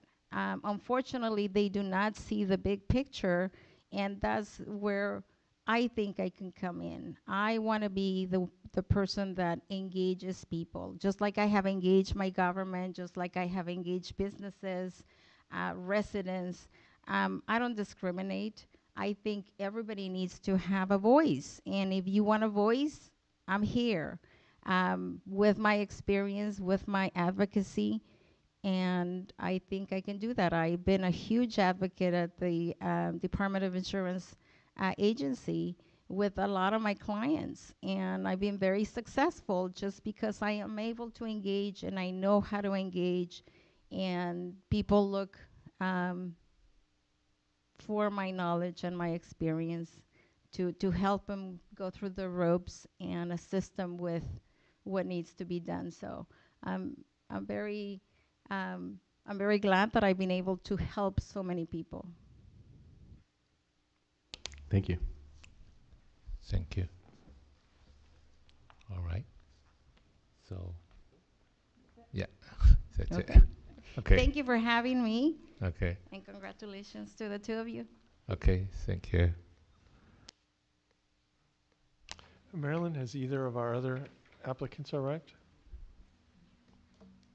No one has arrived. No one has that. Okay. So, all right. I was just going to ask Mark regarding the incumbent. You were going to make a comment about tonight as well as tomorrow, I guess. Yeah, so I'll start with tomorrow. We have one incumbent on the Civil Service Commission who will not be able to make it tomorrow, but he still would like to serve on the commission. So tomorrow, after we interview those applicants, you would be able to reappoint him if you desire. You don't have to interview anybody. Anybody can be appointed. So the same would hold true for tonight. Commissioner Liu is an incumbent. If you all want to vote for him without interviewing him, you're able to do that. If you only want to vote for those that showed up tonight, you're able to do that as well. So just don't let that, or either of the two tonight. Not only our incumbent, but Joyce Nee, although we don't know much about her without interviewing her. you're able to vote for her as well. Mayor, wanted to make a comment. Okay. Okay. Yeah, you want to make a comment, right? Yeah, I'd Okay. like to make a quick comment. Okay. Regarding Jimbo, you know, there's, in the beginning of our packet for each group, it's 2 pages after the map. Staff was kind enough to put in attendance. It says Planning Commission attendance record. I don't recall how many years Jimbo has served, but I know it's been quite a few. But if you look at his attendance record, he's got a perfect record. So something's happened, and unfortunately we can't reach him. So I just wanted to just share that with my colleagues. I think he should be considered for tonight.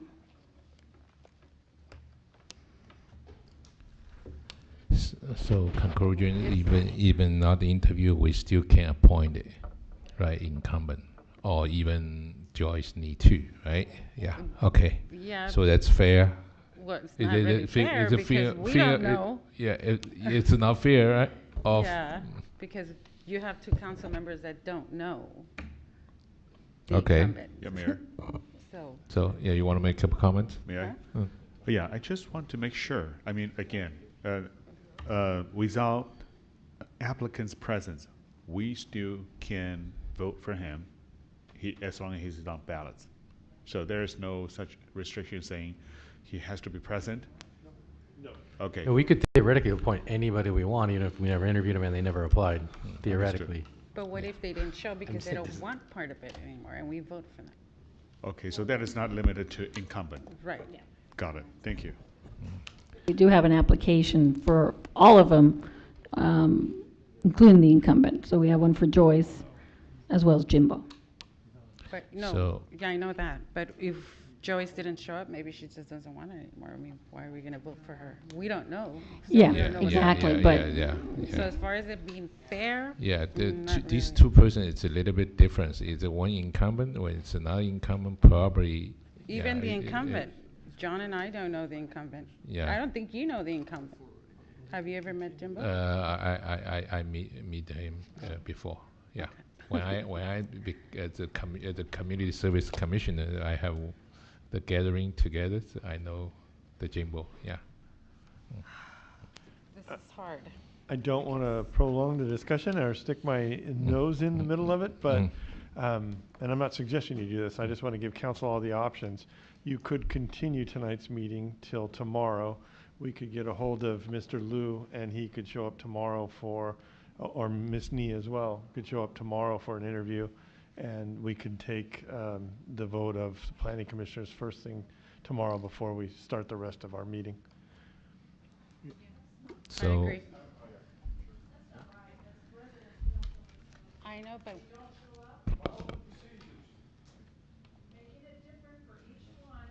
That's what they're talking about, the commissions. They gotta follow the procedure. You guys should follow the procedure also.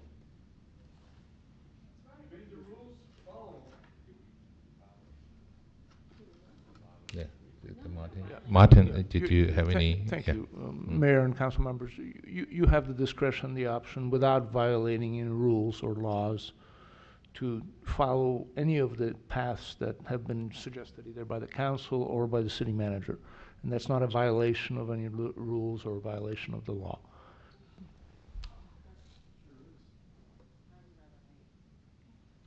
So. Do we need to take a vote, You would need to move to continue the meeting till either 5:30 tomorrow and start with it, or 5 o'clock tomorrow, and everybody comes a little earlier, and you'll have a half hour to interview and take a vote on the planning commission membership.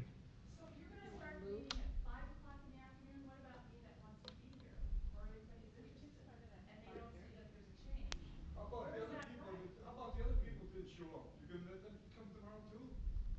Or just this one person gets a couple, the other people didn't show up? Why don't So they come tomorrow too? I would say, Tony, we don't take comments right now because we can't engage with the public on this. Yeah. But my opinion on this is personally, we already said to Norman, you were late on your application. Sorry, we're not considering you. Why would we treat these people any differently? They were late on the interview. Why would, so my opinion is, if we're going to treat Norman that way, we should treat the other applicants exactly the same way. which is Raymond, sorry, Raymond, thinking Norman, sorry. Raymond, we should treat people the same. I mean, if you don't show up, it's the same as being late to the appointment, late to the application, in my opinion. I'm process, and we don't change process for people because we either like them or dislike them. They didn't show up to an interview. I don't know how many jobs you've gotten by not showing up to an interview. I've never gotten one by not showing up to an interview.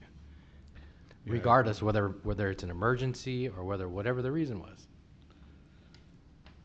Yeah, I agree. Actually, I think that Raymond's case is he is delayed on submitting the application, but they are not showing up. So, I mean, so that's why I just want to double clarify if this is some kind of like a violations that actually they're disqualified because they are not show up.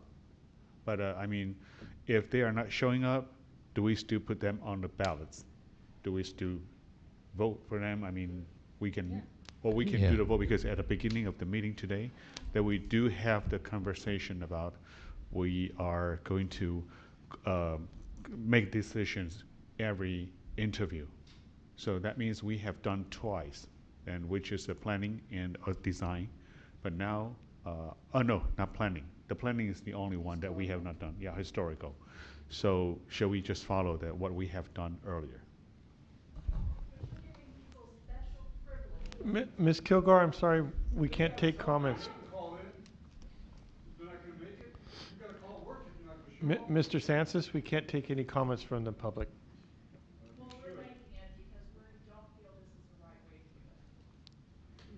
Is it okay? The one I was thinking Martin, because the city manager already mentioned that. Can we take the public comments right now, or just? Yeah. Mayor, you have the option of reopening the public comment if you wish to, but under normal circumstances, this is not the time to engage with the public. This is time to deliberate and make decisions as the council. So right now, just a council deliberation, right? Discussion, right? Okay, that's what I want to clear, all right? Yeah, this is council deliberation because we've concluded interviews. Yeah. If I may add, Mayor and council members, one other aspect of this that hasn't been discussed yet, and I don't know the answer to it, but when the interviews were set, unlike I know that there was a deadline that was proposed for the applications, and there was a definite black line, and the council acted accordingly in the beginning of the meeting. Was there any expression of if you don't show up for an interview, you won't be considered that was relayed to any of the applicants? We did not make that comment after the fact, but we have told all the applicants that here are the times for the interviews, and those folks who couldn't make the interview withdrew their application.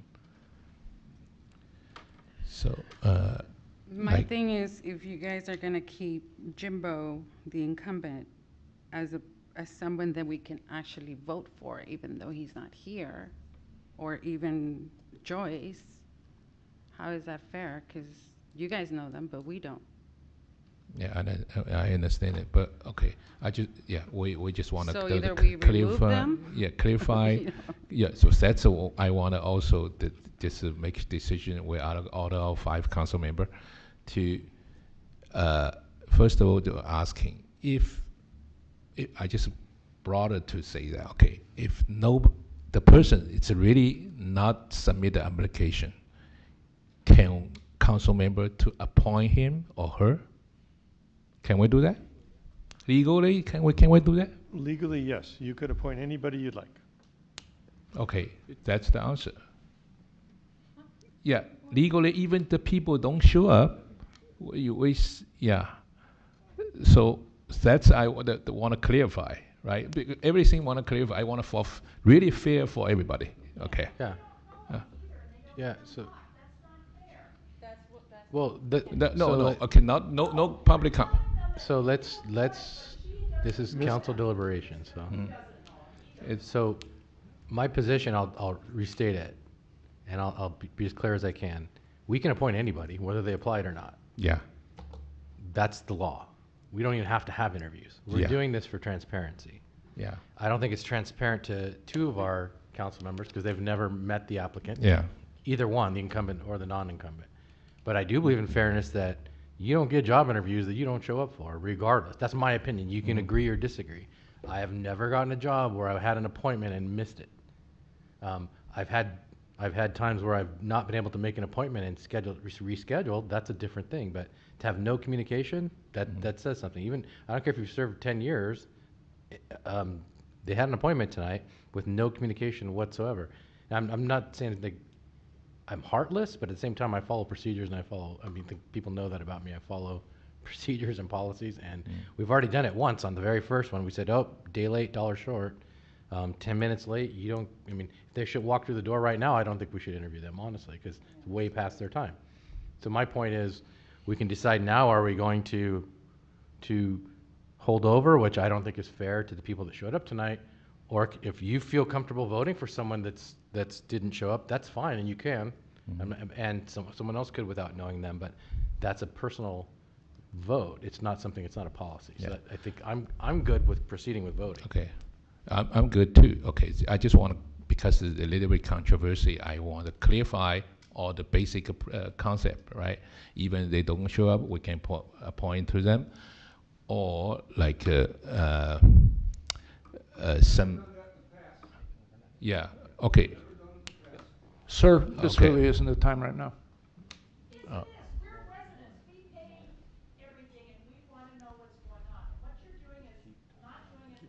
Okay. Okay. All right. Okay. So yeah. Either I think okay for my opinion, okay, because the legally even the people don't show up, we can vote for him or her. Also, if we just make a decision, if they don't show up, if they didn't make an interview, so it's totally disqualify something also have the controversy too. So I just let all the council members make a decision by themselves. So you want if people not show up for the interview, because the law, we still can appoint him or her, right? So I think it's a good thing. Just let all the council member make their own decision. Okay, so from my understanding, and another thing, it's because this is 3 position. Is it we have to vote for every council member voted for 3 position, or just can nobody? You think nobody qualify, or just vote for 1, or just vote for 2, right? You could vote for none if you like. Yeah. So can we? Yeah. I just want to clarify all the scenario. Okay.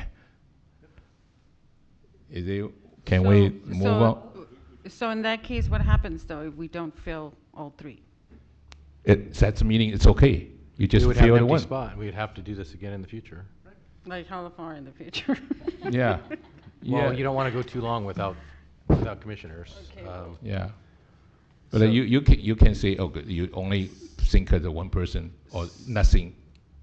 And I would say it's the same as same as design review. If somebody gets 3 votes, they're a commissioner. Yeah. So just to clarify, we're voting for up to 3 using the form that we've given you, and Marilyn will tally the votes, and we'll see what the tally comes up.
So it looks like the top three vote getters are Matthew Krapman, Tom Klewitter, and Sean McMorris.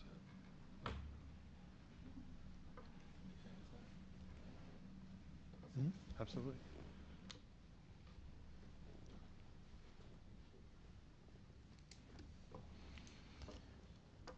Okay. So, okay. So, yeah, thank all tonight, all the applicants. Okay. I know that all the community, all the council member, everybody want to do the transparency it's the best interesting for our community. And it's first date for the interview. Hopefully tomorrow is still going on, right? Okay. And yeah, so yeah, okay. Adjourn meeting, interview of the commission candidate will be continued as a special city council tomorrow night, April 13, 2022 at 5:30 p.m. Appointment will be also be made at that time. The next regular city council meeting will be held on Tuesday, April 19, 2022 at 6:30 p.m. Meeting adjourned.